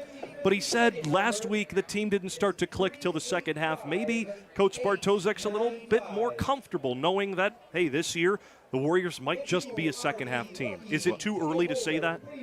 No, I think you're dead on. And he knows, we know how he got off the bus today. We saw him. He told his team, business trip. Guess what? It didn't hit in yet. So now he's looking at his team, hey, you want a good game? You got it. Do not let this season go crazy by a loss tonight. They need to stay focused, find a way to run the ball a little bit, maybe get that going again. Well, it started out positive for Salamanca. 7:53 to go in the first quarter. A 45-yard touchdown pass from Peyton Bradley to the sophomore Cameron Bowser, the first of his varsity career. They didn't convert on the extra point kick, so a 6-0 lead then. Then in the second quarter, after great defense from both sides, Peyton Bradley capped off a long drive for the Warriors with a 13-yard rushing touchdown. The 2-point conversion good to Waylon Dowdy. 14-0 Salamanca, and at that point, you could start to sense the Springville sideline feeling, oh, this game might start getting out of hand. But then the next drive, Springville marches down the field, play after play, and at the 1-yard line on 4th and goal, Grant Mikulski finds a way to reach across the goal line. The extra point kick rather was good, so just a 7-point deficit for Springville. And on top of that, they get a stop at the very end of the first half as Salamanca drove down inside the 5-yard line. Clock winds down to zeros. Springville's got to be feeling great right now. Especially and Salamanca, too, with Bradley missing that throw. That's in his head at halftime. He's thinking, oh, man, I missed that way to finish off the half with a touchdown pass on me. He needs to come out and get that confidence back. I love the way Springfield's balling. Shady Mikulski is putting on a show tonight. We didn't know he had this in him. I knew he had the toughness and the straight-ahead running. I didn't know all this shake. Let's take a look at our team objectives for the first half now that it's over. See if we can update anything here. For Springville, they've got to create a turnover early. Well, they kind of did with a turnover on downs in the first quarter. And that's how you do it. However it is, mix it up. You got to find a way to change things up. Win special teams was the second key. A+. A+. Everything went their way, and I think that's a direct reflection on why they're in this game. And oh my Rolla, quarterback James Rolla, doesn't look shaken so far. He's still going to need to find a way to probably make one big throw in this game to win it down the field. But he's doing everything they're asking him, and the athleticism is real. For Salamanca on the other side, still in the locker room at the school, Feed the Hill was key number 1. We haven't seen too much of Jesse Hill. No, but they're mixing in other people, and they have a nice stable, so I like the way they're doing things. They'll get Hill involved. Connor Seeley taking a few of those touches away from Jesse Hill, but certainly could expect to feed the Hill in the second half. Force 3rd and long, another key. Yeah, and we haven't really seen that, and that's why it's a key to roll. It's why they're able to keep these drives moving. They're able to not put themselves, Springville, in 3rd and long. And the third key for Salamanca, build Brad. The whole half. He was delivering the ball accurately, underthrew one deep, and then missed one to end the half. So his last 2 throws were off target. So those are your team objectives so far. This is the SEI halftime show. We've got a scoring update from around Western New York. There's one big game in Class AA going on right now. Lancaster with a 27-12 lead over Orchard Park at halftime. A Class AA clash at Foyle-Kling Field. The Legends, if they can keep that score looking that way, they'll be looking to head into Jamestown next week with a 2-0 record overall after a thrilling come-from-behind overtime win against McKinley 1 week ago. Is that shocking to you to see Orchard Park, who we saw last week, lose 40-13 to Health Sciences, be down by 15 at halftime at Lancaster? Shocking, no. Nothing shocks me in football anymore. But we know from spending time at Orchard Park that they are shocked. They did not see this coming. That's an experienced football team with a young quarterback, like we talked about, and they're going through those tough early season, finding ways to get that first win is so hard. We have second half action coming your way. This has been the SEI halftime show. SEI. More information at SEIC.com. Score at the break. It's 14 for Salamanca, 7 for Springville, and the Griffins will receive the kickoff to start the second half after this on Friday Night Lights, presented by Villa Maria College. Visit Villa Maria College and discover what it means to be a Viking. Come see the energy, teamwork, and pride that makes the Villa Vikings unstoppable. Schedule your tour at visit.villa.edu. Coming in September to PBS Kids. Our family loves to look for weather. There's so much we want to know. Weather Hunters. That's us, Weather Hunters. Let's go. Around the world, around the corner. Our adventure's just begun. Could be cloudy, could be sunny. The kids, the forecast calls for fun. Whatever the weather, we're in it together. Weather Hunters. Watch Weather Hunters, premiering September 8th. Check local listings for times. BTPM NPR's Disabilities Beat promotes awareness and inclusivity, amplifies underrepresented voices, and holds corporations and governments accountable. What assurance can you offer consumers that these problems won't repeat in New York, and what accountability measures do you have in place? Hear reports from the Disabilities Beat, hosted by Emily Watkins, every Wednesday on BTPM NPR during Morning Edition and All Things Considered. The BTPM Disabilities Beat is funded in part by the Peter and Elizabeth Tower Foundation. A well-crafted will or estate plan speaks volumes about your hopes and dreams for the future. It also ensures that what you've worked a lifetime for is distributed according to your wishes. As Buffalo Toronto Public Media looks to our future, we would be honored to share your legacy and ensure that quality public broadcasting is here for future generations. Please contact me, Lisa Latrovato, at 716-845-7031 for more information. Support for Buffalo Toronto Public Media's Friday Night Lights comes from our members and from Mr. Goodbar, your Elmwood Avenue home for football and more food, beverage, and atmosphere. At 1110 Elmwood Avenue in Buffalo, Mr. Goodbar, home of DJ Crespo's away game viewing parties. Thanks for joining us for Friday Night Lights on BTPM Create and BTPM NPR, WBFO and WBFO HD1 Buffalo, WUBJ Jamestown, and WOLN Olean, a service to Buffalo Toronto local sports. Well, the Salamanca Warriors spent quite a long time in the locker room, and Chad Bartosek, seventh-year head coach of the Warriors, certainly gave them a lot to think about before this second half. 14-7. The Warriors lead by just one score at the break, and Springville will receive the kickoff to start the second half momentarily. Jim, what do you think that conversation was like from the former UB Bull, Chad Bartosek? Not a lot has to be said. I'm sure that the team knows by the score that he was coming in with a little bit of a, let's say, a mission. I don't want to say anger because Chad, we don't know what he was like. We weren't in there. But he needed to make sure that the team knows, hey, they get the ball to start the half. We have to find a way to hold them, get the ball back, score, and let's get this up 2 scores again. The more a team hangs around, the more that upset becomes real. 17 straight wins for Salamanca against Section 6 opponents on the line tonight in Week 2 of the 2025 season. Jack Kreuzer and Jim Monis coming to you live from the Villa Maria College broadcast booth, advancing educational opportunity for all of Western New York.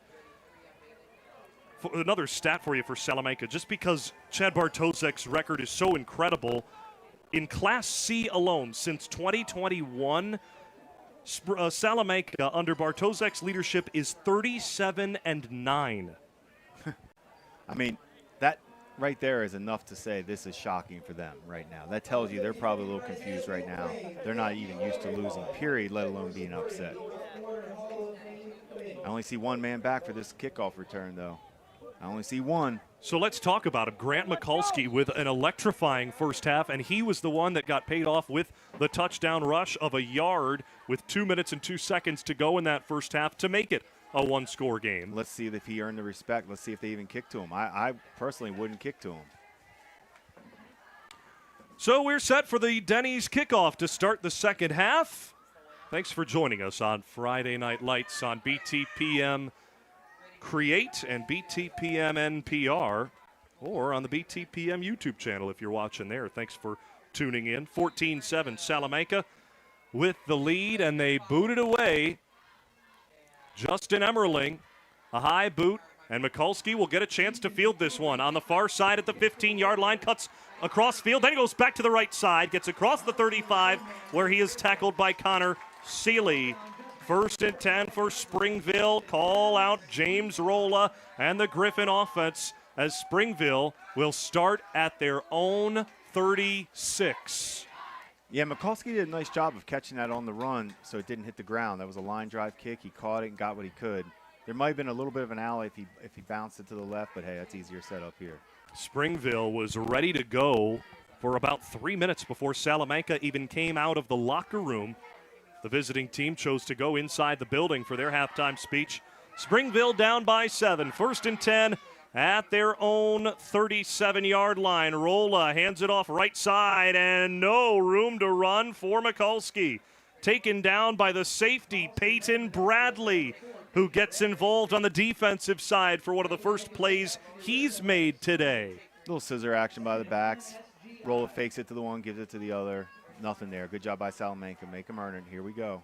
Peyton Bradley, the lead returning tackler for Salamanca from a season ago, defensively at free safety. He had 59 tackles last season across their run to the state championship.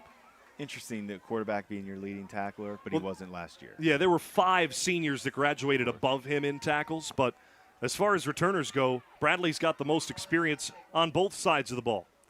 No gain on first for Springville. 2nd and 10 at their own 37. Empty set. Rolla takes the snap. Pump fakes the pass. Rolls to his right. Splits the defenders. Then he gets wrapped up and a flag comes out toward the end of the run as Bradley, I believe, came over to make the tackle on Rolla. Quarterback on quarterback play there. A gain of just about 3 on 2nd down for Springville before the penalty yardage. Empty backfield again. Design, quarterback draw. Salamanca wasn't having it. Nice tackle. Rolla needs to make sure he runs with a little more authority. I don't like the way he finished that run.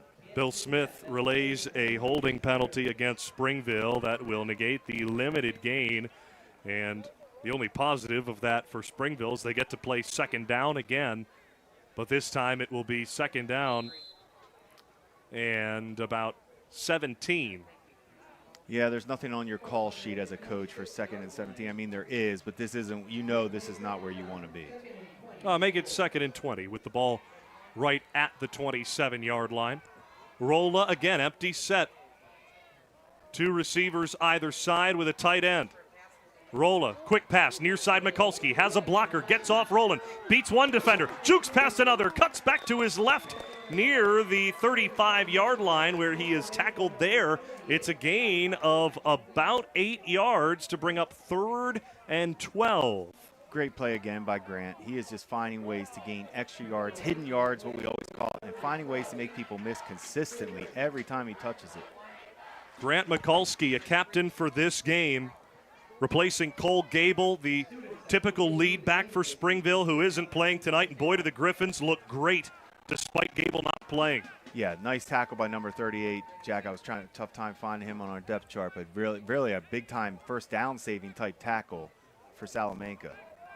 He doesn't make that play, it's a first down. 3rd down, 12 to go for Springville. On their own side of the field at the 34-yard line. Rolla to his right, throws goes on the run. Caught by Mikulski. He has the first down. Across midfield he goes. And into Salamanca territory, down at the 45. It's a first down for the Griffins. Sprint out right, flood route again. I keep saying it. They're running the same routes, and they're just not. The flat is open every time, and Rolla doing a nice job of taking what's there, get the ball to the playmaker, and let him go and get the first down. You don't have to throw it 12 yards when it's 3rd and 12. Dump it off to a playmaker and let him go get it. 1st and 10 at the 45. James Rolla looks so calm rolling out of the pocket. Yeah, definitely. They don't do much in the pocket, that's for sure. Now Mikulski in the backfield on the left hip of Rolla. 2 receivers to the left. High snap. Rolla takes it, moves to his left, scans downfield, throws to the sideline, incomplete.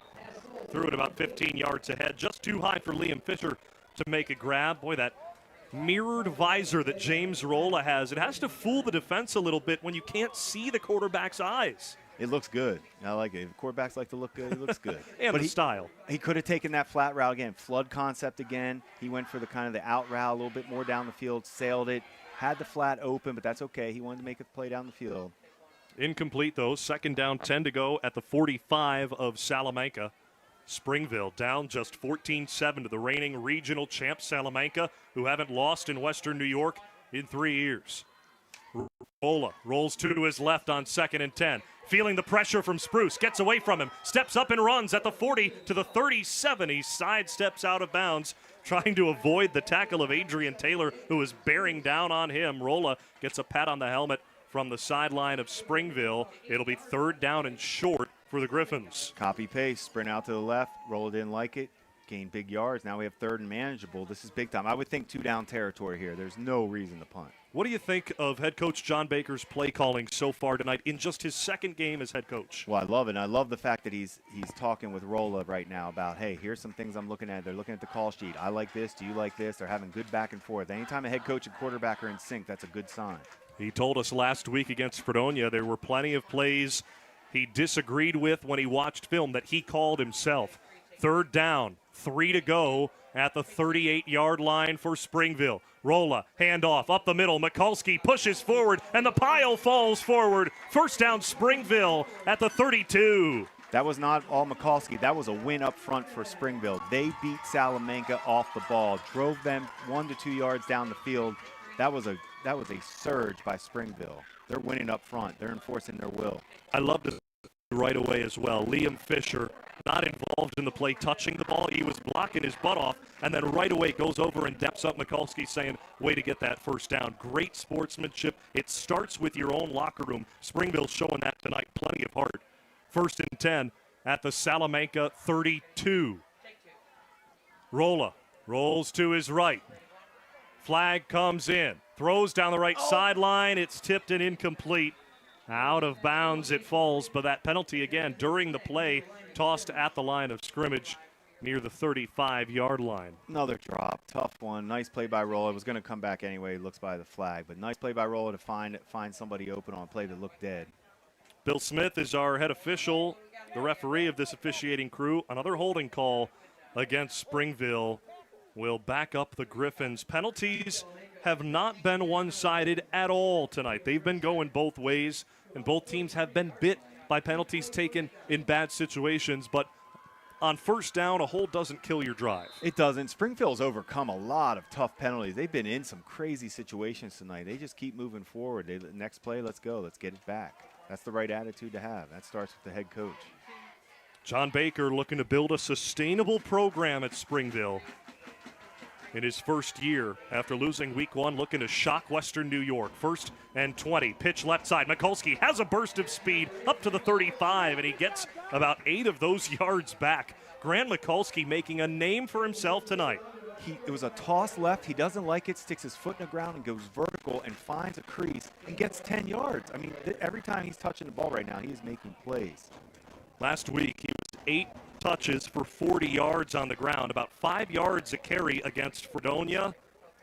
Boy, Mikulski should be looking at the Connolly Cup Players of the Week next week, because his name might be there in the top 15. No, when you watch and evaluate running backs from a scouting standpoint, anything you can do outside the scheme means you're special. When you're making people miss like this, he's having a special night. So second down and 13 for Springville in Salamanca territory. This is the first drive of the second half.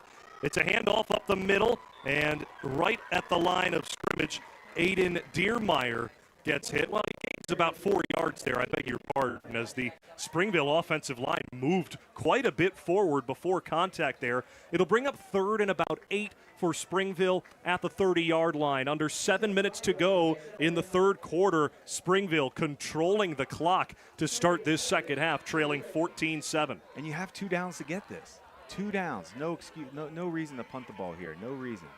So get a good play here, and then you're going for it on fourth if you don't get it. Rolla has looked calm, cool, collected, and in control so far this game, directing traffic before the snap with 5 wide on third down and 8 at the 30. High snap, Rolla handles it. Pressure coming, throw to the right, caught by Fisher. He spins away from the tackler, but another one is right on him. He jukes past him. He gets about 2 yards forward and then is wrapped up and taken down on the far side. Adrian Taylor, Thomas George in on the tackle as well. It's a gain of maybe a couple, but Springville faces fourth and medium. The concept of now throw, receiver screen, but high snap, high throw, slowed everything down. Fisher did his best. Another make-you-miss type athlete. Did his best to gain yards, but now we're in for a big-time play. Fisher hasn't been active downfield yet in this game. Perhaps this is the chance to double dip and go right to him again on back-to-back plays. Fisher lines up wide to the left, nearest the sideline in front of us. One running back on the left hip of Rolla for 4th and 7 at the 30. Pressure coming. Rolla tries to run to his left, and he is sacked on 4th down. The turnover caused by Salamanca. Another high snap. I think that was a shovel pass. It looked good. They looked like they had a little trickery there, but caused the time. Roll rid of it. Dead play. Kylan Jacobson, the sack on James Rolla, and a flip of the script entirely. Salamanca forces a turnover on downs, and the Warriors take over 1st and 10 at their own 38. Great job by Salamanca. Just what you had to get. Big stop, and they got it. Now it's their time to take this to a 2-score lead. 1st and 10 at their own 38-yard line. Bradley under center with under 5.5 to go in the third quarter. Jesse Hill up the middle, tripped up near the line to gain. Oh, he's lucky that Liam Fisher got him, because that would have been a touchdown for Jesse Hill. And Hill showed his footwork in the hole, making somebody miss. I mean, the running backs tonight, this has been good action. Hill does not slow down at all. Makes somebody miss, keeps moving forward, big gain. Another first down for Salamanca, and the cheerleaders are trying their best to get the crowd back into it here for Springville after that turnover on downs really changed this game. And now Springville had 12 men on the field, so Coach John Baker was forced to take a timeout. That is a can't have it type of penalty, or timeout rather, called by Springville. Agree, and that's one coach. He'll look at that tonight when he's going back and self-scouting and be upset with as a coach. You don't want to waste a timeout right now. That was meaningless. First timeout called this half by Springville. So Salamanca's head coach, Chad Bartosik, celebrating his birthday tonight. Well, boy, he'd love to get a birthday victory. He's told us earlier this week at practice how he's had to overcome some adversity in his own mental state as a coach. Here's Chad Bartosik. For 2 years too, but my first jobs coming out of playing football was all about just success. Like, we had to win, we had to get it done. This is all we have. And I carried that into my 30s, and my first head coaching job was at Franklinville-Ellicottville, and there was all enormous pressure to win.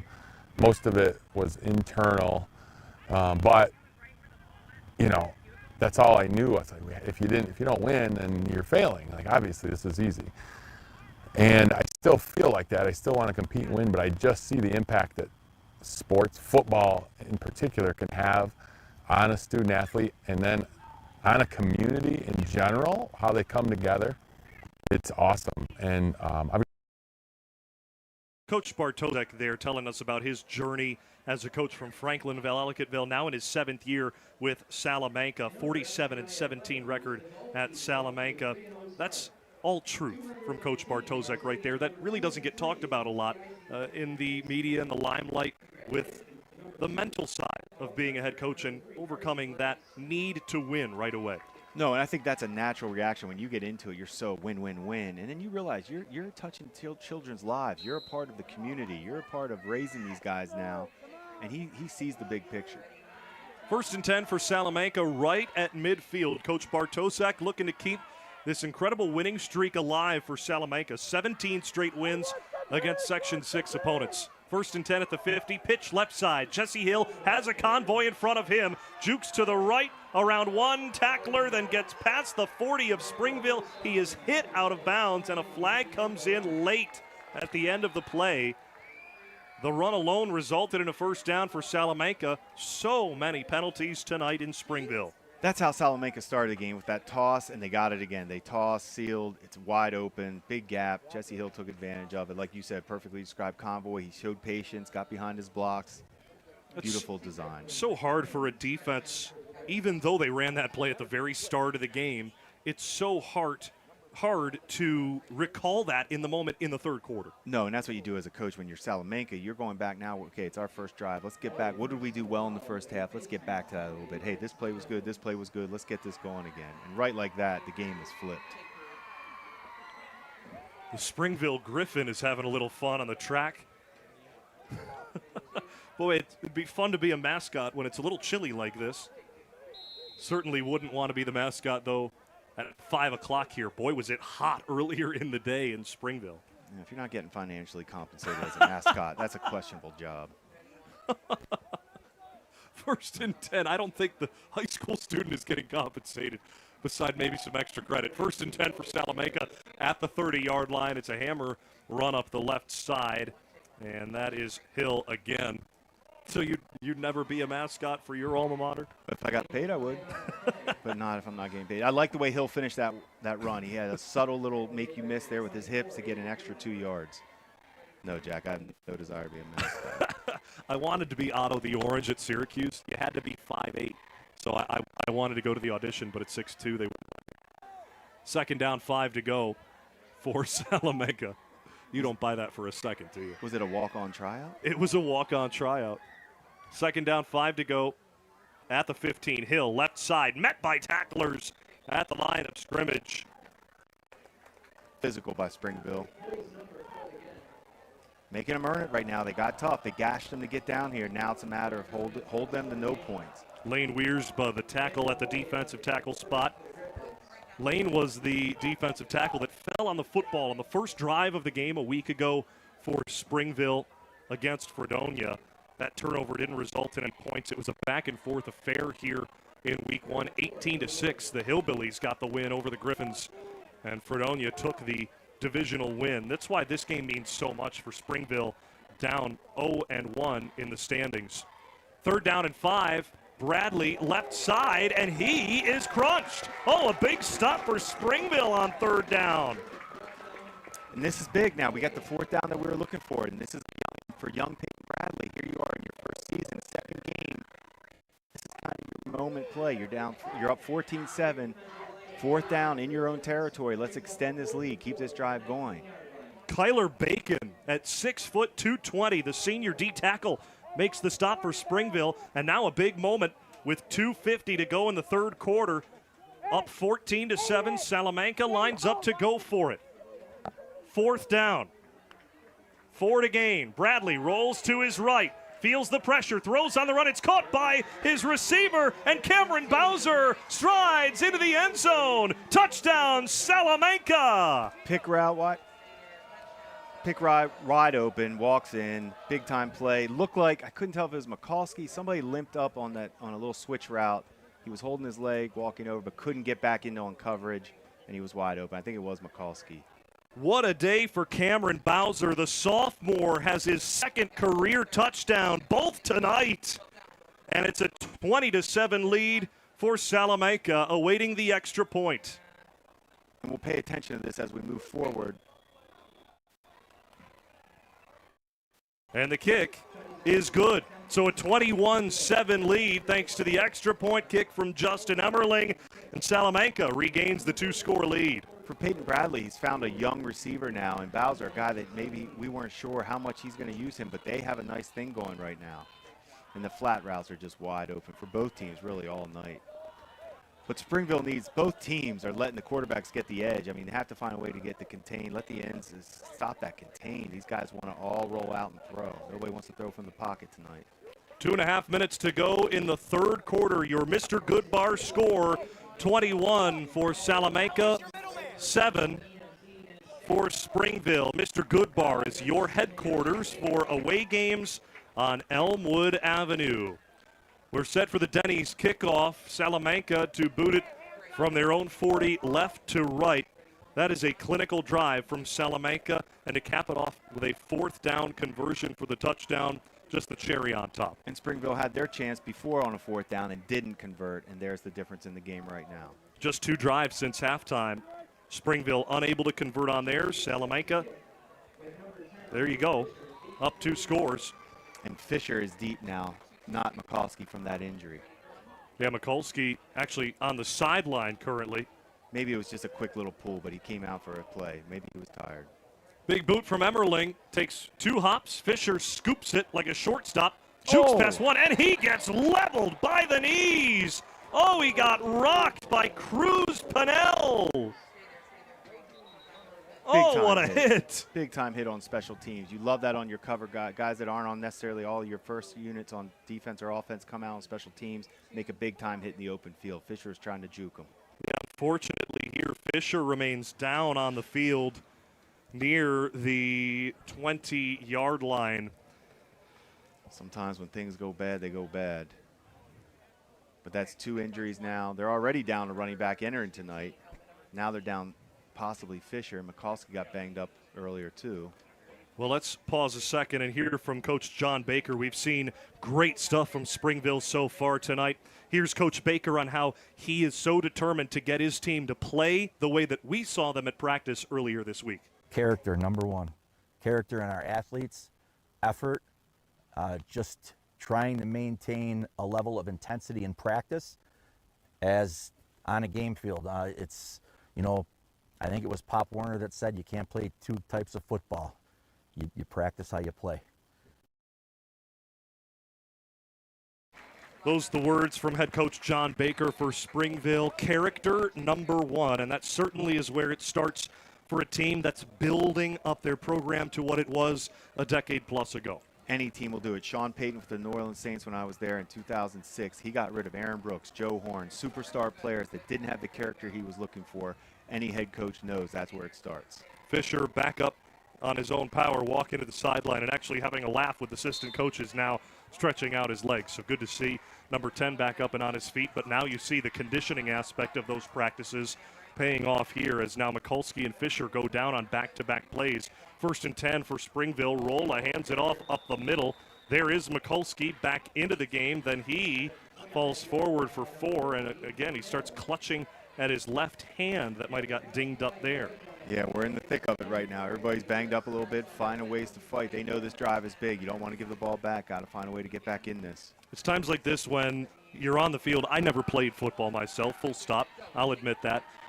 But it's got to be so tough to keep your body fresh and still look up and see, holy goodness, we're still in the 3rd quarter. This game's felt so long with how tough it's been out on the field. It's why you do everything in the off-season, training camp. That's what those days are for. When you're training, it's to get through your tough parts. 2nd down, 5 to go. Rolla in the gun, 2 receivers to the right. He's got Mikulski behind him a couple yards. Rolla directing traffic through his tinted visor, takes a high snap, fakes the give twice, then darts up the middle. He jukes past 1 defender, slams into 2, and then he gets picked up and dropped. Oh, the middle linebacker, Thomas George, scooped up Rolla and put him back like a suplex. Bam, there goes Rolla. But nonetheless, it's a Springville 1st down after the pickup of 7. Design run by Rolla. I wish Rolla would run a little bit with more authority and with his pads down a little bit when it gets tough in there in the mix. He runs a little high and takes those shots, but he's a good athlete and has speed. 21-7, Springville driving. They trail by 14. Boy, I wish there's a lot of folks around Western New York who questioned our decision to come to this game, that, well, someone's biting their words right now. Yeah, this to me is a good high school football game. It screams a team that has homecoming tonight, a little bit of an underdog, and giving you their best effort. Like we said, you're going to get their Super Bowl type effort tonight from Springville. Salamanca is handling it. A penalty against Springville, and this has been partly par for the course tonight for Springville.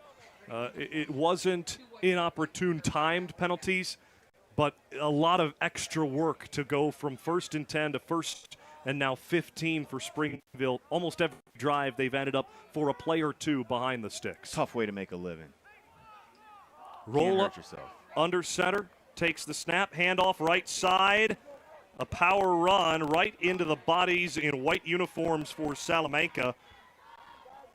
As the running back for Springville, Hayden Diermeyer, gets a couple.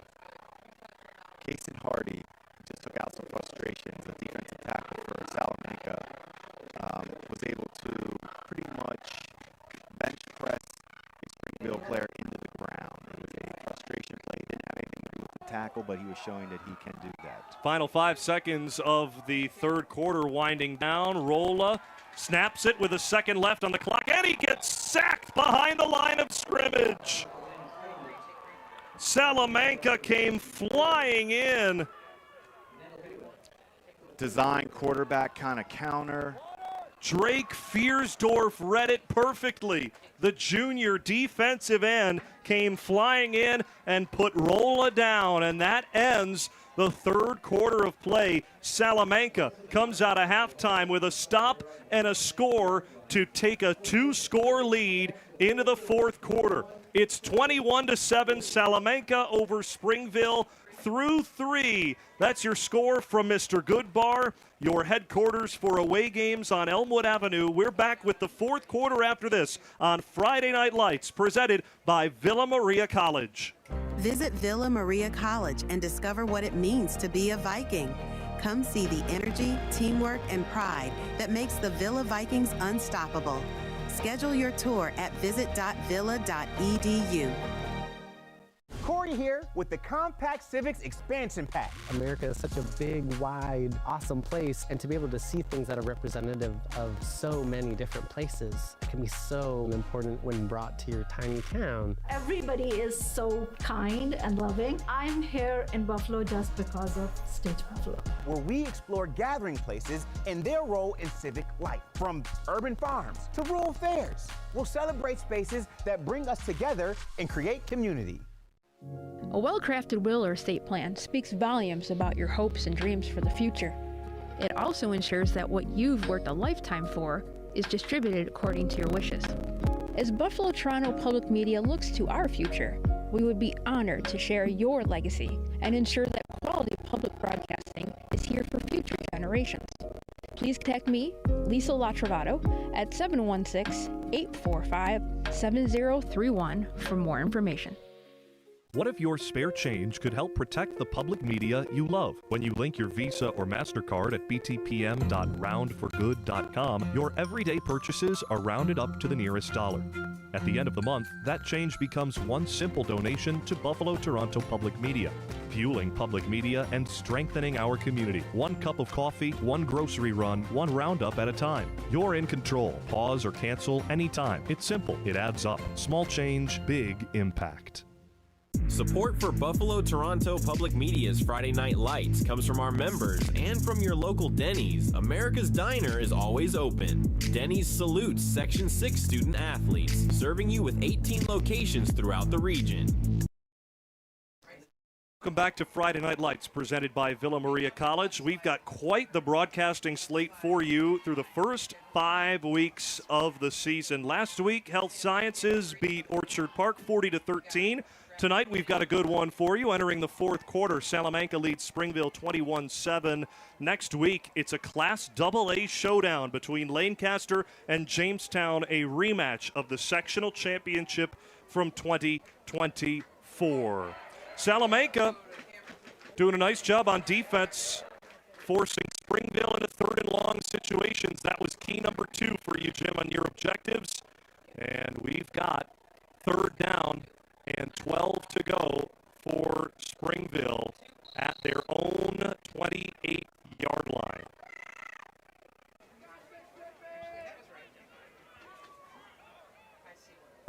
It's a pitch to the right side. Mikulski jukes to the middle, gets past 3, scoops past another, and he lost the football. Seeley scoops it up for Salamanca. Turnover, Springville.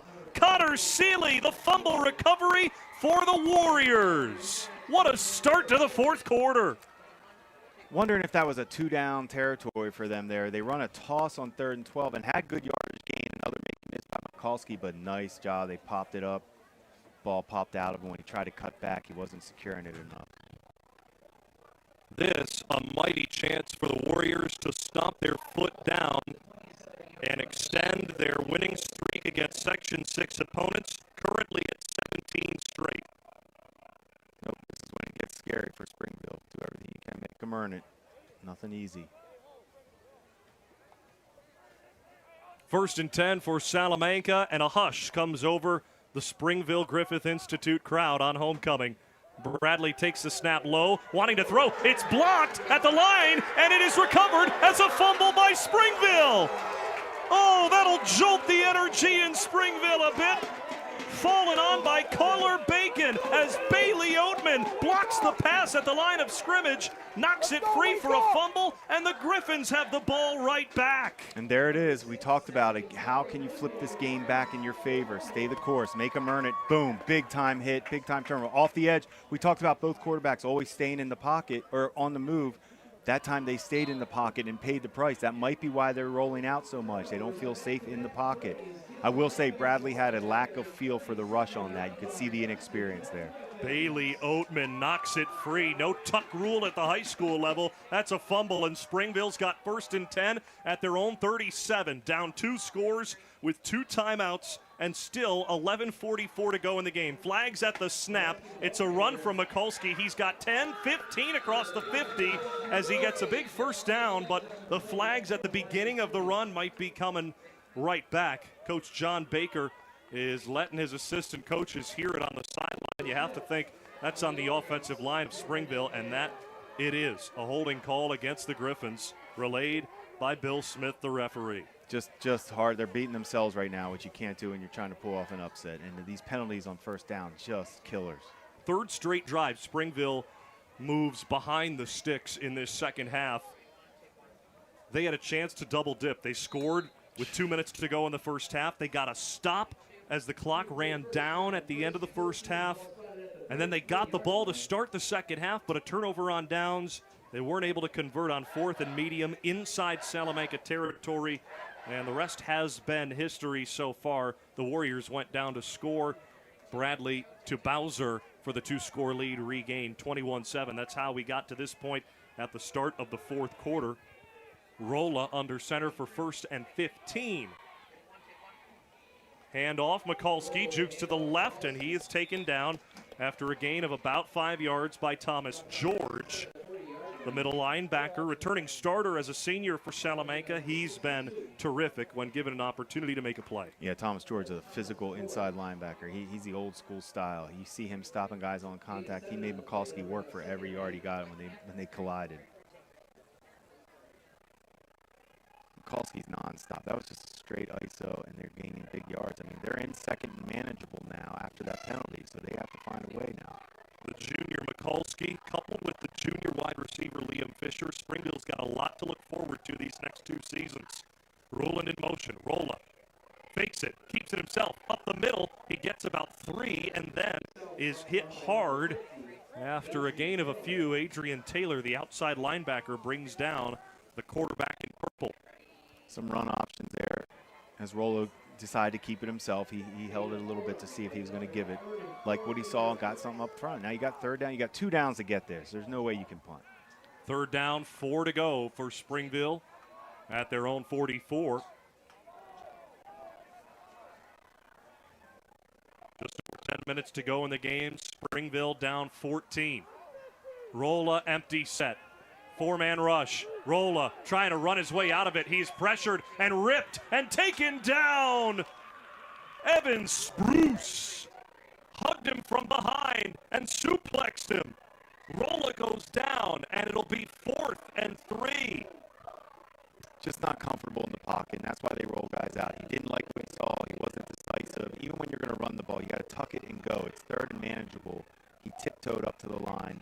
Just wasn't decisive enough. Evan Spruce, in our conversation earlier with him earlier this week, he said, well, you asked him about if he ever took some time away from hitting as a defensive lineman. He just wants to hit more.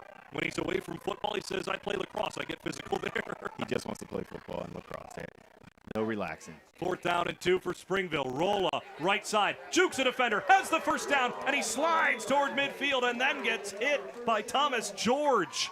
A great make you miss by Rolla to pick up that first down. And Peyton Bradley's down now, too, as Bradley got hurt. Him and George collided.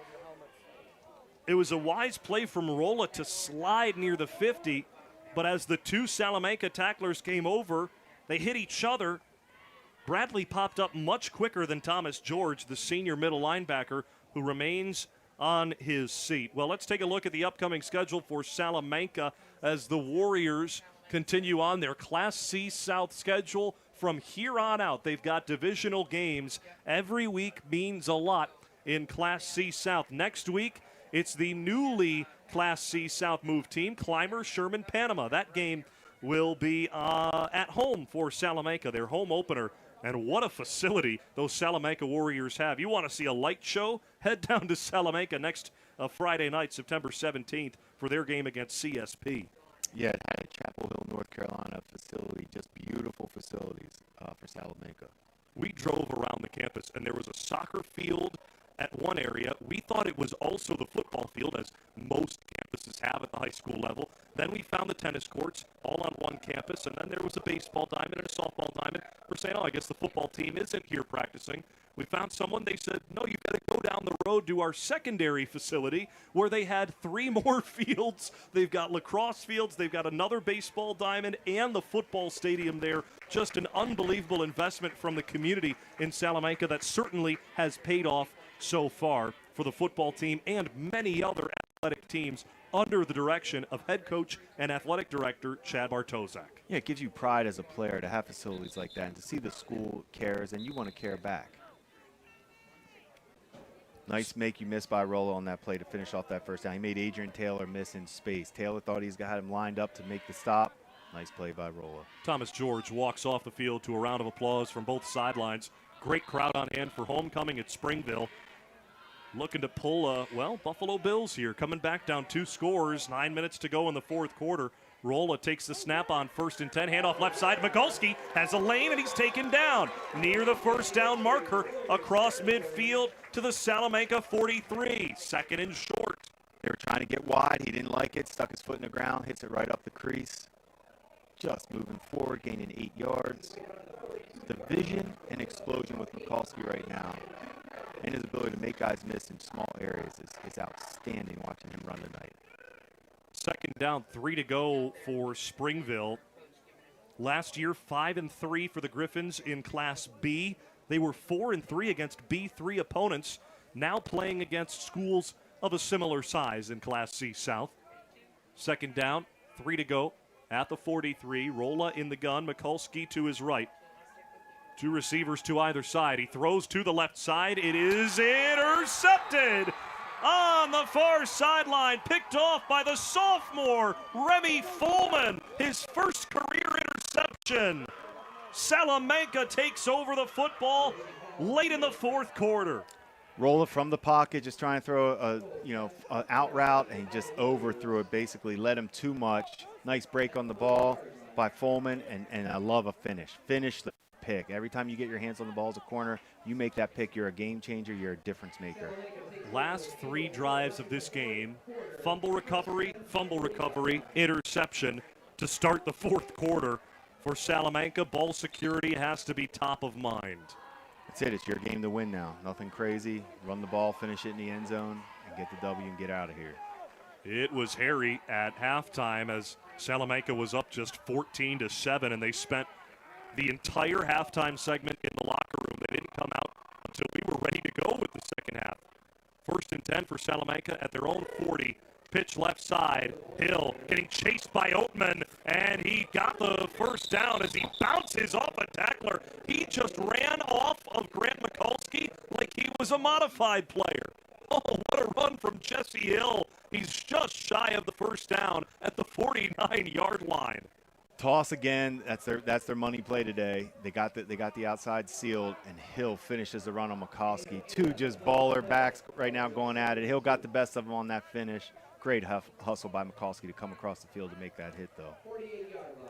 Grant McCoskey has shown his toughness in this game time and time again, and Hill just bounced right off of his pads. 2nd and 2.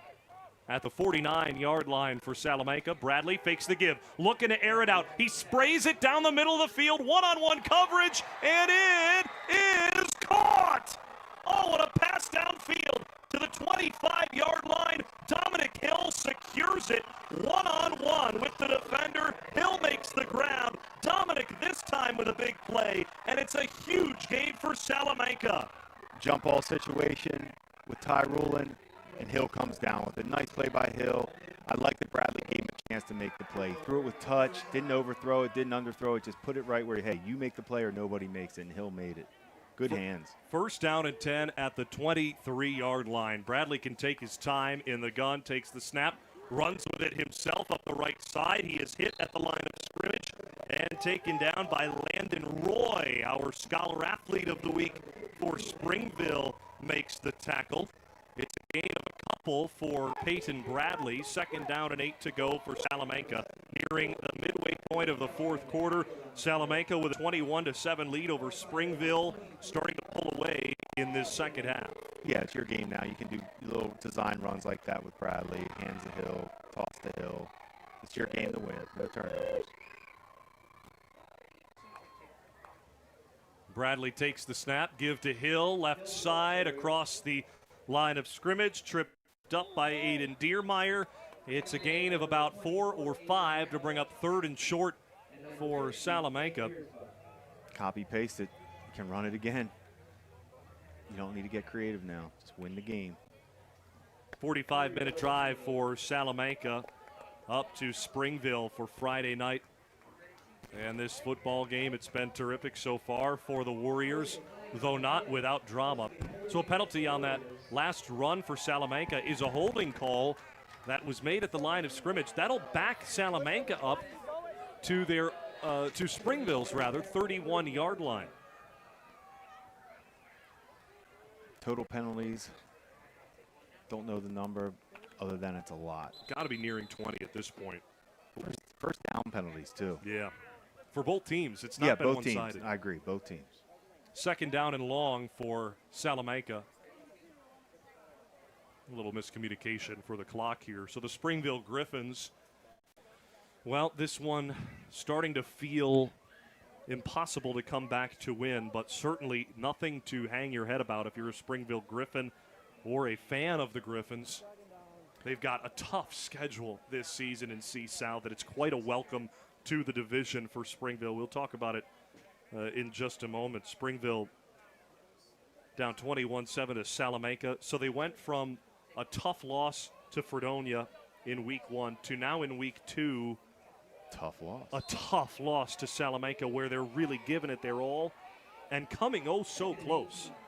2nd down and 18 from the 30-yard line for Salamanca inside Springville territory. Saley sent in motion to the right side.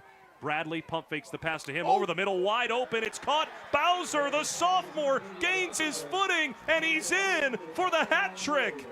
3rd touchdown of the game for the rookie, the sophomore Cameron Bowser. Welcome to Friday Night Lights. Chad Bartosik was holding that play in all game for the game winner. Sometimes they do that. Beautiful design. Couple play action. He gives a look one way, Bradley, and then you sneaked alley out right down the middle of the field. Beautiful throw by Bradley.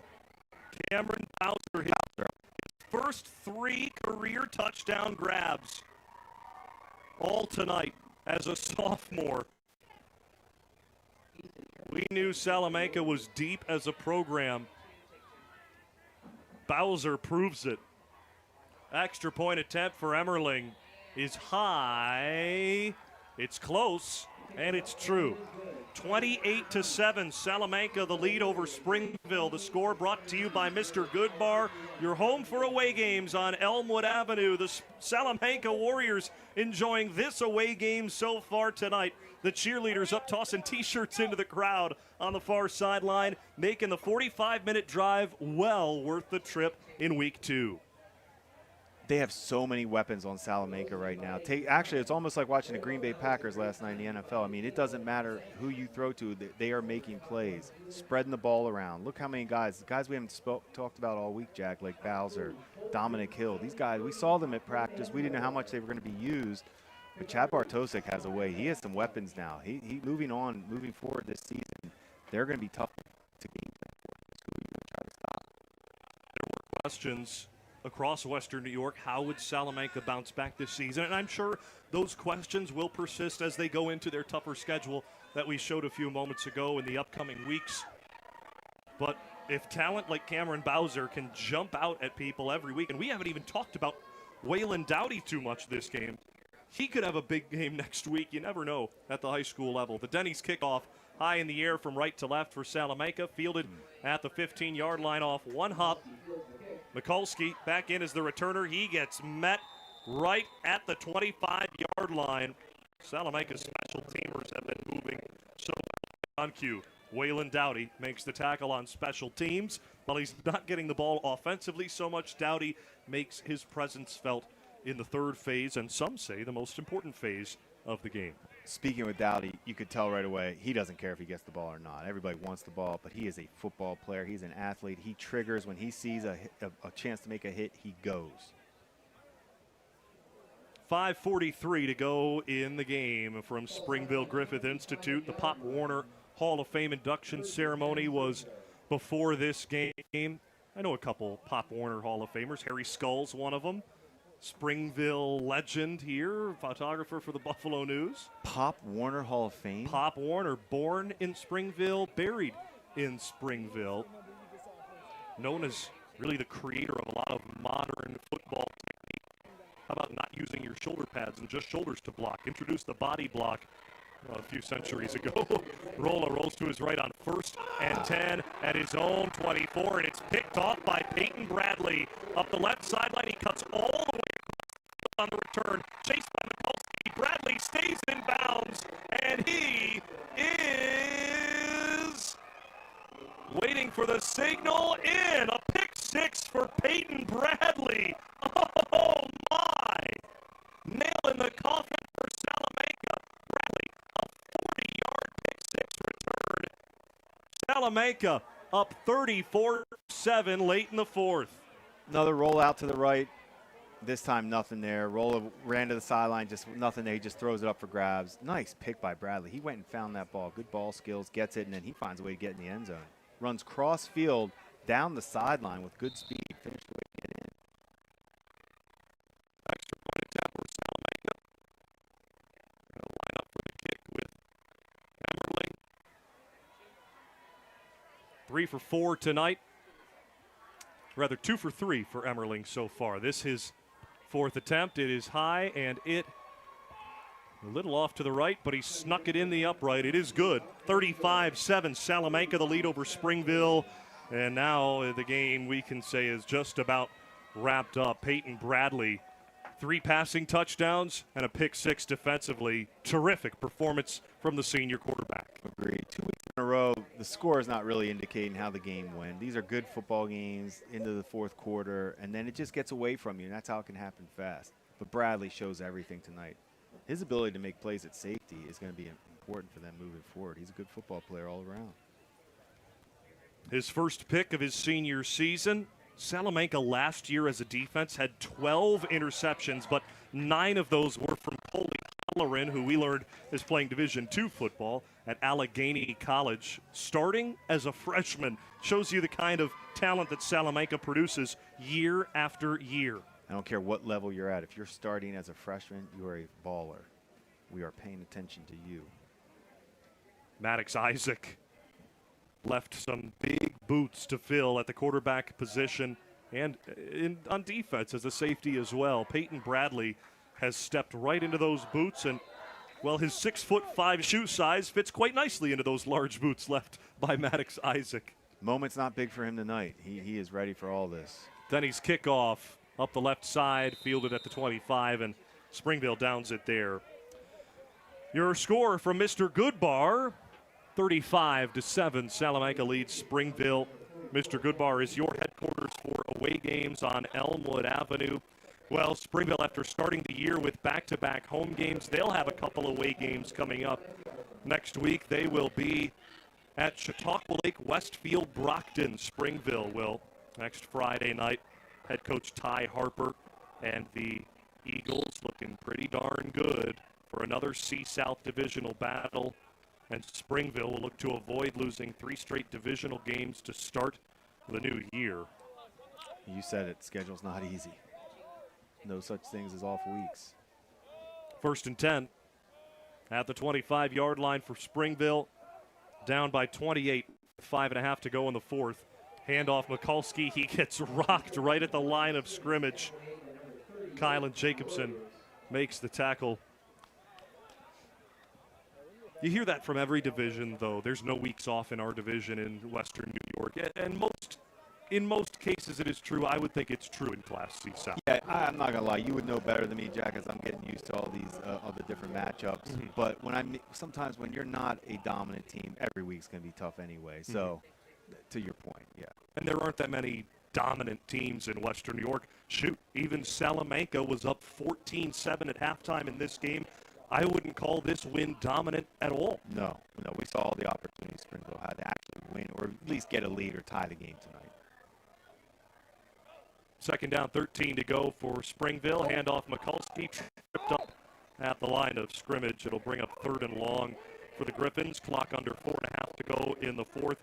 Though the score is 35-7 Salamanca, that doesn't mean there wasn't a whole lot for this homecoming crowd to cheer for throughout the night for Springville. No, you could tell they sensed it. They were happy with what they saw. It was a typical high school homecoming football game where the upset was real, the crowd was into it. It lasted until about 4th quarter, midway. It got away from them. And still, a really great crowd remains this evening. It's party time afterwards. We know what Springville's all about. Louisiana, it's go time. It was good to see that student section roaring in the first quarter. Or the second quarter, late with 2 minutes left in the first half when Salamanca made it a 1-score game with their touchdown with 2 minutes to go in the first half. This place was rocking. I could feel the press box shaking. 3rd down and 13 for Springville at their own 22. Rolla rolls to his left, throws on the run, deep downfield. Oh, and it's incomplete. He had his target wide open. It was Aiden Diermeyer who slipped down the left sideline, but he slipped at the 50-yard line. Flood route again, sprint out to the left. The deep route was open. I don't know if Rolla, we couldn't tell from our angle if Rolla missed the throw, but he got confused, got his footing mixed up, couldn't stay on his feet to make the catch. Tough play. It's those kind of plays that Salamanca needed, or rather Springville needed in the 3rd quarter, or maybe even early in this 4th quarter when it was a 1 or 2 score game, to hit on one of those, but nothing doing. Accurate. I always say that in football, anytime you miss touchdowns, it comes back to get you. 4th down, 12 to go at the 23-yard line. Rolla throws it left side. Caught there by Mikulski, and he's got the first down to the 40, to the 45, and 50. He runs into 3 Salamanca tacklers, somehow finds his way out, then finally gets wrapped up down low and taken down. Salamanca's Peyton Bigler, the senior DB, makes the tackle. That's a big gain for the Griffins, a pickup of about 25. It'll be 1st down from right around midfield for the Griffins with 3 minutes to go in the 4th. Mikulski still thinks they can win the game. You would take him on your team all day, every day of the week. You can win championships with players that play like him. Toughness, right attitude, no give up. High effort every play. It says something about Coach Bay. His players aren't going to give up. 1st and 10. Throw to the right side. Oatman the grab. A gain of about 4. It'll be a pickup of a couple. Clock down to under 3 minutes to go. Hard to pick a player of the game for this one. Peyton Bradley, 4 touchdowns total, 3 passing, 1 pick six, the nail in the coffin in this fourth quarter. Second down for Rolla and the Griffins. Rolls to his left, throws on the run, pass is caught by Fisher streaking across the left side. He is taken down, and a flag comes in late. Looked like, oh, check that, I beg your pardon. The receiver on that play for Springville, Justin Emmerling, the senior kicker wide receiver with the grab. Thought that was Liam Fisher. He tied up there. The 16 looked like a 10, but nonetheless, Emmerling taken down by the face mask. They'll add extra yardage at the end of that big play. Nice grab from Emmerling late in the fourth. Rolla getting out of the pocket to his left, letting guys uncover, a little scramble. Joe Emerson does a nice job getting open. I like the touch from Rolla on that. Let him keep running. Certainly would be a nice morale boost. I know, coaches, and it's so cliche to say, coaches hate the moral victories, but there's a whole host of positive things for Coach John Baker, defensive coordinator Chris Rolla, and the entire Springville staff to point at on this film this week and say, look at all the good that we did against a regional championship team. I don't know Coach Baker well, but from hearing your stories and knowing that how much he loves football, I think those penalties are going to keep him up tonight. He's going to think about how many penalties in a game like this you can't have if you're going to try to pull off the upset. 1st and 10, rolling to his right, throw to the end zone. It's tipped, nearly intercepted. To try to earn the pick, but it falls incomplete to bring up 2nd and 10. I learned that Coach John Baker spent over 24 years as an iron worker. He then job because of the travel, because he wanted to spend more time coaching football. I mean, that's such a rare story, but it shows the love for the game and for the community that Coach Baker has at Springville as their first-year head coach. 2nd down and 10 for Springville at the 11-yard line. Rolla high in the air, jab step, rolls to his left, still able to throw, and he does, out of bounds. A wise decision as he was chased out of play on the far sideline from Salamanca's second team defense. Demarius Jimerson makes the play defensively to bring up 3rd and long for Springville. Under 2 minutes to go in the fourth quarter.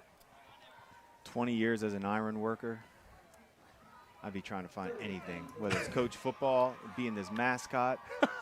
I would probably want to do anything other than that for 20 years. That is no joke. How about volunteer to do the chain gang as you almost did last night at Iroquois? I was almost volunteered. I checked if there was any pay. They said no, so I had to decline. You're a businessman at heart. 3rd down and 10 at the 11.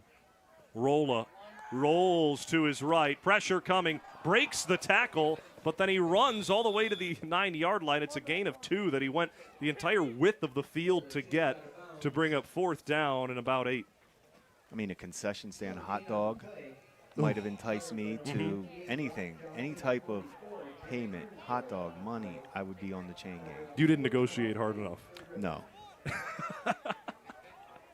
It'd be quite a stoop for you going from the director of player personnel with the Buffalo Bills a decade ago to volunteering on the sidelines. Some say that could be a wrong turn, Jack, in life sometimes. But somewhere we got off path from the GPS here. I don't know how we end up holding the first down marker in Elma. I still, it all starts at 20 years as an iron worker. 4th and 8 at the 9-yard line and a timeout on the field. Oof. And this is called by Springville. So the Springville Griffins have quite a schedule coming up for the next few weeks. They'll be at Chautauqua Lake, Westfield, Brockton in week 3. That's next Friday at Chautauqua Lake to take on Ty Harper's squad. Braden Gibbs has looked terrific down there as a senior quarterback, 3rd-year starter.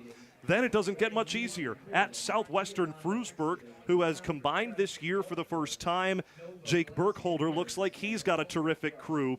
Perhaps a chance against Falconer, Casadega Valley, Maple Grove on October 2nd. There's a chance every week, but Falconer seems to have a bit of a down year this year in the Southern Tier. Clymer Sherman Panama is always difficult, even with a new coaching staff. Portville will be difficult in week 7 at home, and then at Akron for the rivalry game in week 8, a non-league battle against a C North opponent for Springville. That's their whole schedule, and we were talking about it earlier.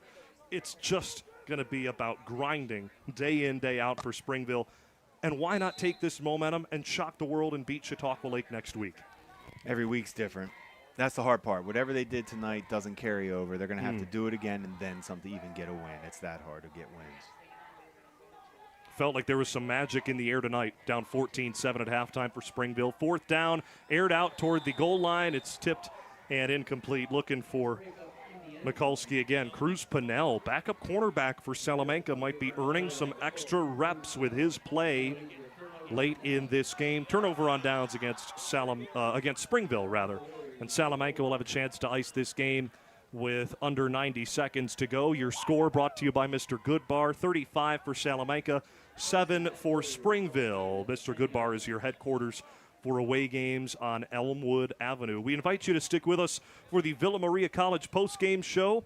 We will have our players of the game to interview from Salamanca. We'll talk to the birthday boy, head coach Chad Bartosek, who will likely extend his win streak against Section 6 opponents to 18 straight, dating back to 2023. Here's a trivia question for you, Jim. Who was the team that beat Salamanca in early October of 2023, their last Section 6 loss? I know you're new to the high school scene. This team is now in their division, coming off a state title in Class D last year. Tell me. Clymer Sherman, Panama, back when Ty Harper was the head coach there. I like that his name keeps coming up, Coach Harper. We know what he's all about. We do. He's all business. One of the best in the area. I've quickly become a fan of both these coaches tonight, John Baker at Springville and Chad Bartosek at Salamanca. My first time meeting either of them this week. Couldn't have been more of a pleasure seeing practices earlier this week and then getting the chance to work with them throughout the week, highlighting their student athletes. So if they're watching this game back, coaches, thank you very much. It's been a pleasure. And what a game we've had tonight. Again, like you said, Jim, the score not indicative of the game whatsoever. 35-7 will be the final as Salamanca takes a couple knees, and they will win this game to move to 2-0 on the season. Their first divisional game of the year will be a victory. Peyton Bradley takes the second knee on second down to wind the clock under a minute. Jim, your thoughts as this game in the second half got away from Springville? It happens. And you can point back and go back and look, when did it happen? It was that 4th down play. We talked about it coming out of the half. You have that drive you needed. You set yourself up to get back in the game, possibly tie it, take the lead. 4th down, you don't get it. Salamanca goes right down the field on their 4th down attempt, put it in the end zone, and there's the 2-score flip in the second half. But Springville, they can take so many good things. We know the flood routes work on the sprint outs. Rolla shows ability to make plays. I'd like to see Rolla be a little more definitive when he's running the ball, a little bit better pad level.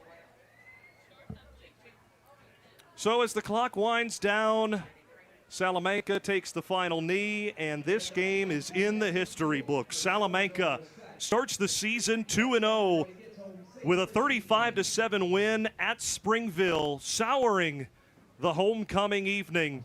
Clock's at 0. Final, 35 Salamanca, 7 for Springville in Week 2 of 2025. The Warriors of Salamanca move to 2-0 of the new season. They pick up their first divisional win of the year to 1-0 in C-South. Springville drops to 0-2 to start the year, both divisional losses. We'll be back with the Villa Maria College postgame show. We'll talk to the winning head coach, Chad Bartosek, and our players of the game. We'll recap all of the action tonight from Friday Night Lights as Salamanca extends their winning streak against Section 6 opponents to 18 straight into 2025. We'll be back with the postgame show after this on Friday Night Lights, presented by Villa Maria College. Visit Villa Maria College and discover what it means to be a Viking. Come see the energy, teamwork, and pride that makes the Villa Vikings unstoppable. Schedule your tour at visit.villa.edu. What if your spare change could help protect the public media you love? When you link your Visa or MasterCard at btpm.roundforgood.com, your everyday purchases are rounded up to the nearest dollar. At the end of the month, that change becomes one simple donation to Buffalo Toronto Public Media, fueling public media and strengthening our community. One cup of coffee, one grocery run, one roundup at a time. You're in control. Pause or cancel anytime. It's simple. It adds up. Small change, big impact. Listen to BTPM NPR wherever you are on the BTPM Listen app. Find it in the Google Play Store and the Apple App Store.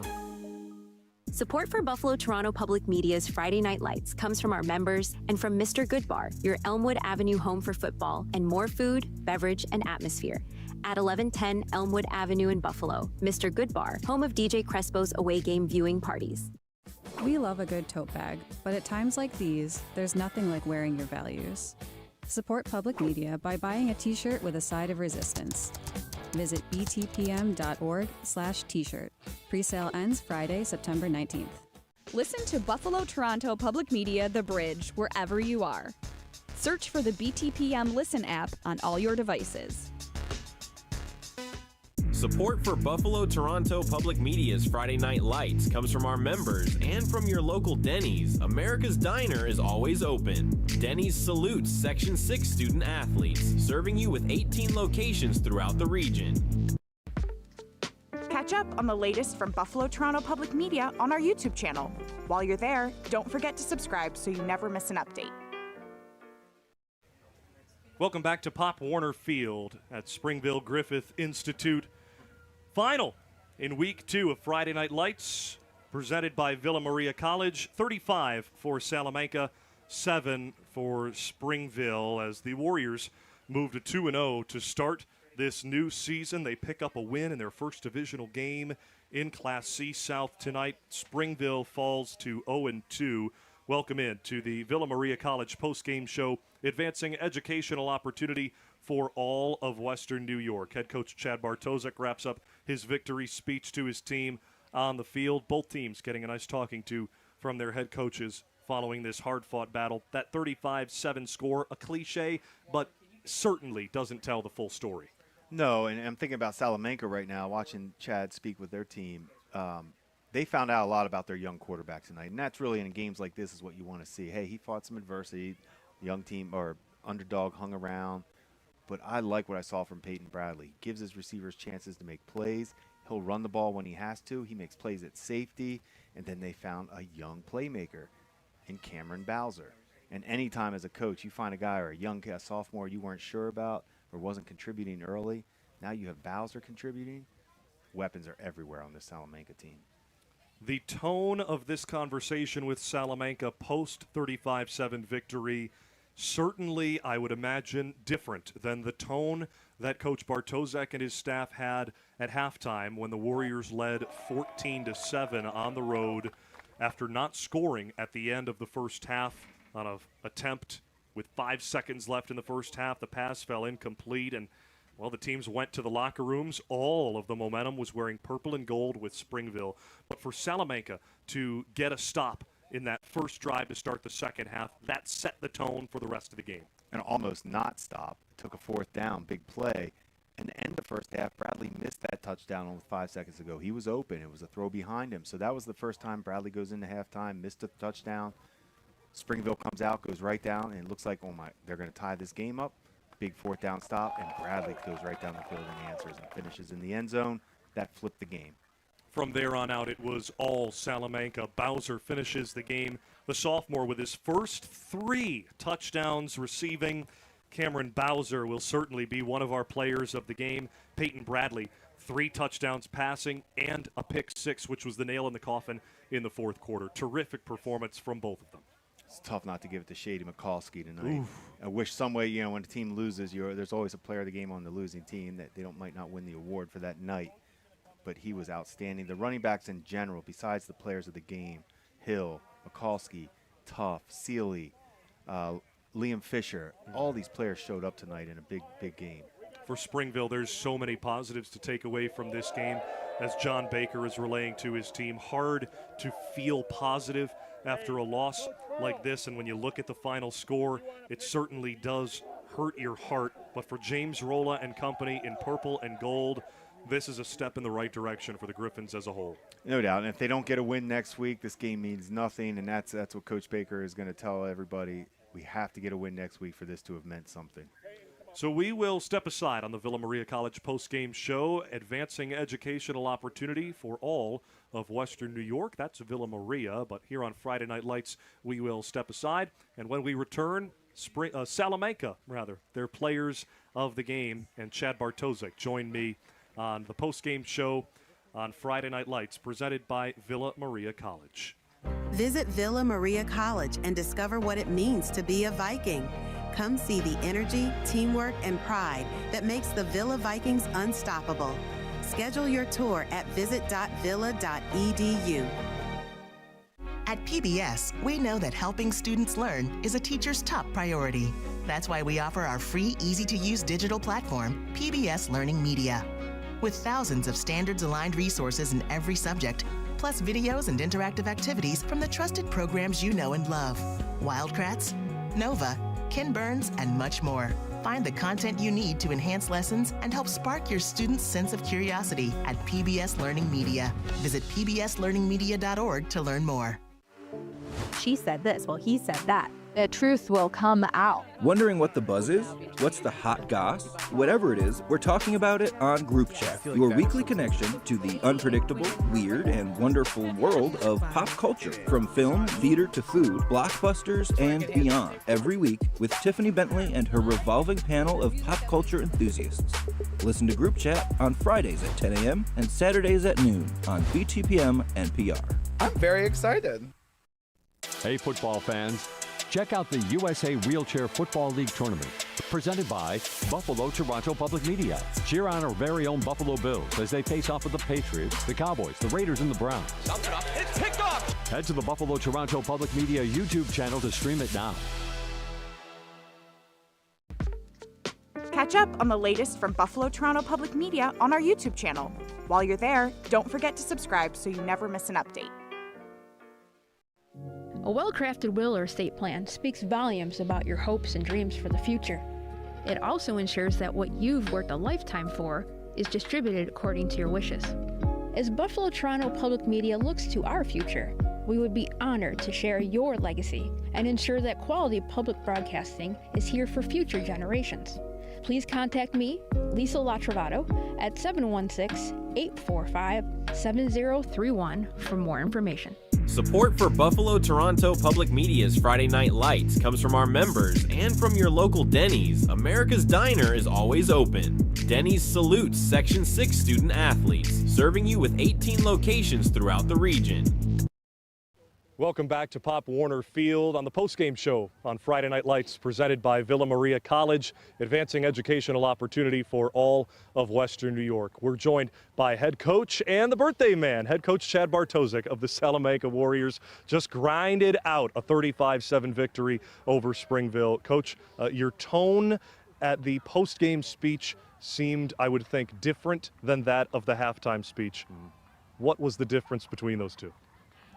Well, first and foremost, I'm proud that we were able to pull that off. What a night.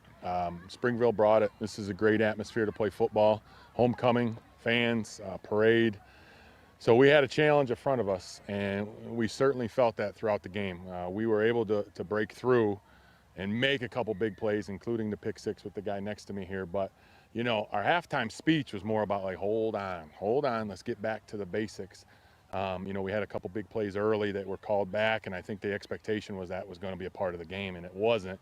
And then Springville took advantage of that momentum. So a lot of props to them. You know, they played hard, physical, tough, and, you know, we just had to hold on for a little bit. So I think coming off the post-game speech was just about, all right, man, what are we going to clean up? What are we going to clean up for next week? Were there any similarities from last week? You told us earlier how the game at Olean didn't feel like the momentum got going until halftime. Were there some similarities from a coaching staff's perspective this week? There are. There's a lot of things that we need to do to get into our groove. As a play caller, it is very difficult to get into a groove when you're not getting first downs and when you're not making the big plays. I think one thing that we're lacking right now is that big play ability. And, you know, I think last year we got a little spoiled with it. So, you know, we had a pretty good night offensively, but there's more to cover. We got a tough league, you know, and this was a great game for both sides. You may have found your big play receiver tonight. Sophomore Cameron Bowser has 3 touchdowns, and if I've got my stats correct, Cam came off the bus just to join us on the postgame show. Cameron Bowser, congratulations. Your first 3 varsity touchdowns in one night. How are you feeling? I'm feeling pretty good. You were in a rush to get out of here. Are you ready to celebrate? Yes, sir. Coming out with the victory in this game, Cameron, and being a younger guy on this team with so many guys on to play in state championship games and big-time playoff games, how have you found your role within the Warriors locker room? I just been practicing since modified and just worked my way up. What went into such a big performance tonight with 3 touchdowns? Just had to lock in, listen to NBA Youngboy. Shout out NBA Youngboy. Yeah. That's who you give all the credit to. Yeah. All right, that's Cameron Bowser. Now to the quarterback and safety. 4 touchdowns total tonight. Peyton Bradley, congratulations on the win. There's so many things that we could talk about that we were just saying off air, things to work on next week. But do you allow yourself some grace to take pride in a 35-7 win tonight? Oh yeah, for sure. But I mean, it's always up to next game. We gotta get back to work, and we're looking forward to a great year. Finding Cameron Bowser for 3 touchdowns tonight, what makes him a special talent out? I mean, it starts at practice. He's been a reliable target for me. He's been putting in the work. A lot of the off-season optional throwing sessions, he's been there. The 7-on-7s in the summer. He's got great hands. He's a young kid, but he's working his way up, and he's becoming one of my favorite targets. How did you help the sideline in the second half weather the storm of emotions, even throughout the first half of such a close battle in a road environment that had a lot of people yelling here? How did you help manage that? Yeah, I'd say similar to Coach Barrett, we just kind of just hold up everybody. You know, we know we got the guys that can make plays, and it's not, you know, every play is not going to be a 90-yard touchdown. It's going to be 5-6 yards, grind it out, wear them down, and that's kind of what, to Springville's credit, they were doing to us a little bit, you know, in that second and third quarter. But I think we ended up finding our way and ended up pretty well. Peyton Bradley, Cameron Bowser, head coach Chad Bartosik of the Salamanca Warriors come out with the victory, 35-7 over Springville. We'll be back on the other side of this break with some scores from around Western New York on Friday Night Lights, presented by Villa Maria College, advancing educational opportunity for all of Western New York. Visit Villa Maria College and discover what it means to be a Viking. Come see the energy, teamwork, and pride that makes the Villa Vikings unstoppable. Schedule your tour at visit.villa.edu. I want to talk to you about the monstrous mythological salamander from antiquity. What does that have to do with civics? Bear with me. Hey people, Corey here with Compact Civics. In 1812, Massachusetts Governor Elbridge Gerry and his party, the Democratic Republicans, hated the other party, the Federalists. Back then, voting districts were determined by the boundaries of a county. Gerry and his buddies took advantage of a loophole that gave them the power to draw up new district lines in favor of their party. The Federalists mocked the most egregious district by illustrating it as a monstrous salamander and tossed Gerry's name on it, and thus gerrymandering was born. This practice became wildly popular throughout history. It undermines voter power and impedes democracy by cherry-picking voters for a desired outcome. Thankfully, it was challenged in 2023 in New York State, and lines had to be redrawn. Next time, we'll talk about how gerrymandering makes representation unfair and directly impacts you. She said this, well, he said that. The truth will come out. Wondering what the buzz is? What's the hot goss? Whatever it is, we're talking about it on Group Chat, your weekly connection to the unpredictable, weird, and wonderful world of pop culture, from film, theater to food, blockbusters, and beyond. Every week with Tiffany Bentley and her revolving panel of pop culture enthusiasts. Listen to Group Chat on Fridays at 10 a.m. and Saturdays at noon on BTPM NPR. I'm very excited.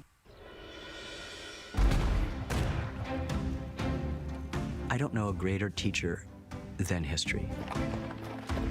Film is a powerful teaching tool. We bring to life what the country sounded like. These are the times that try men's souls. No suffering which Britain can inflict will reduce America to submission. You begin to have a visceral sense of what happened, and all of a sudden you realize they're real people. PBS reaches every classroom in the country, from elementary to middle to high school to college. every school kid in America can hopefully find something in this history that relates to them. The films live on in the classroom, and it inspires conversation. We want them to know history, to understand the present moment, and how to try to make the future brighter.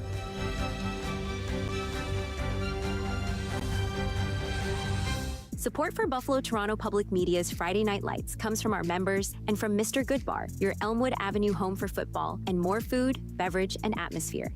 At 1110 Elmwood Avenue in Buffalo, Mr. Good Bar, home of DJ Crespo's away game viewing parties.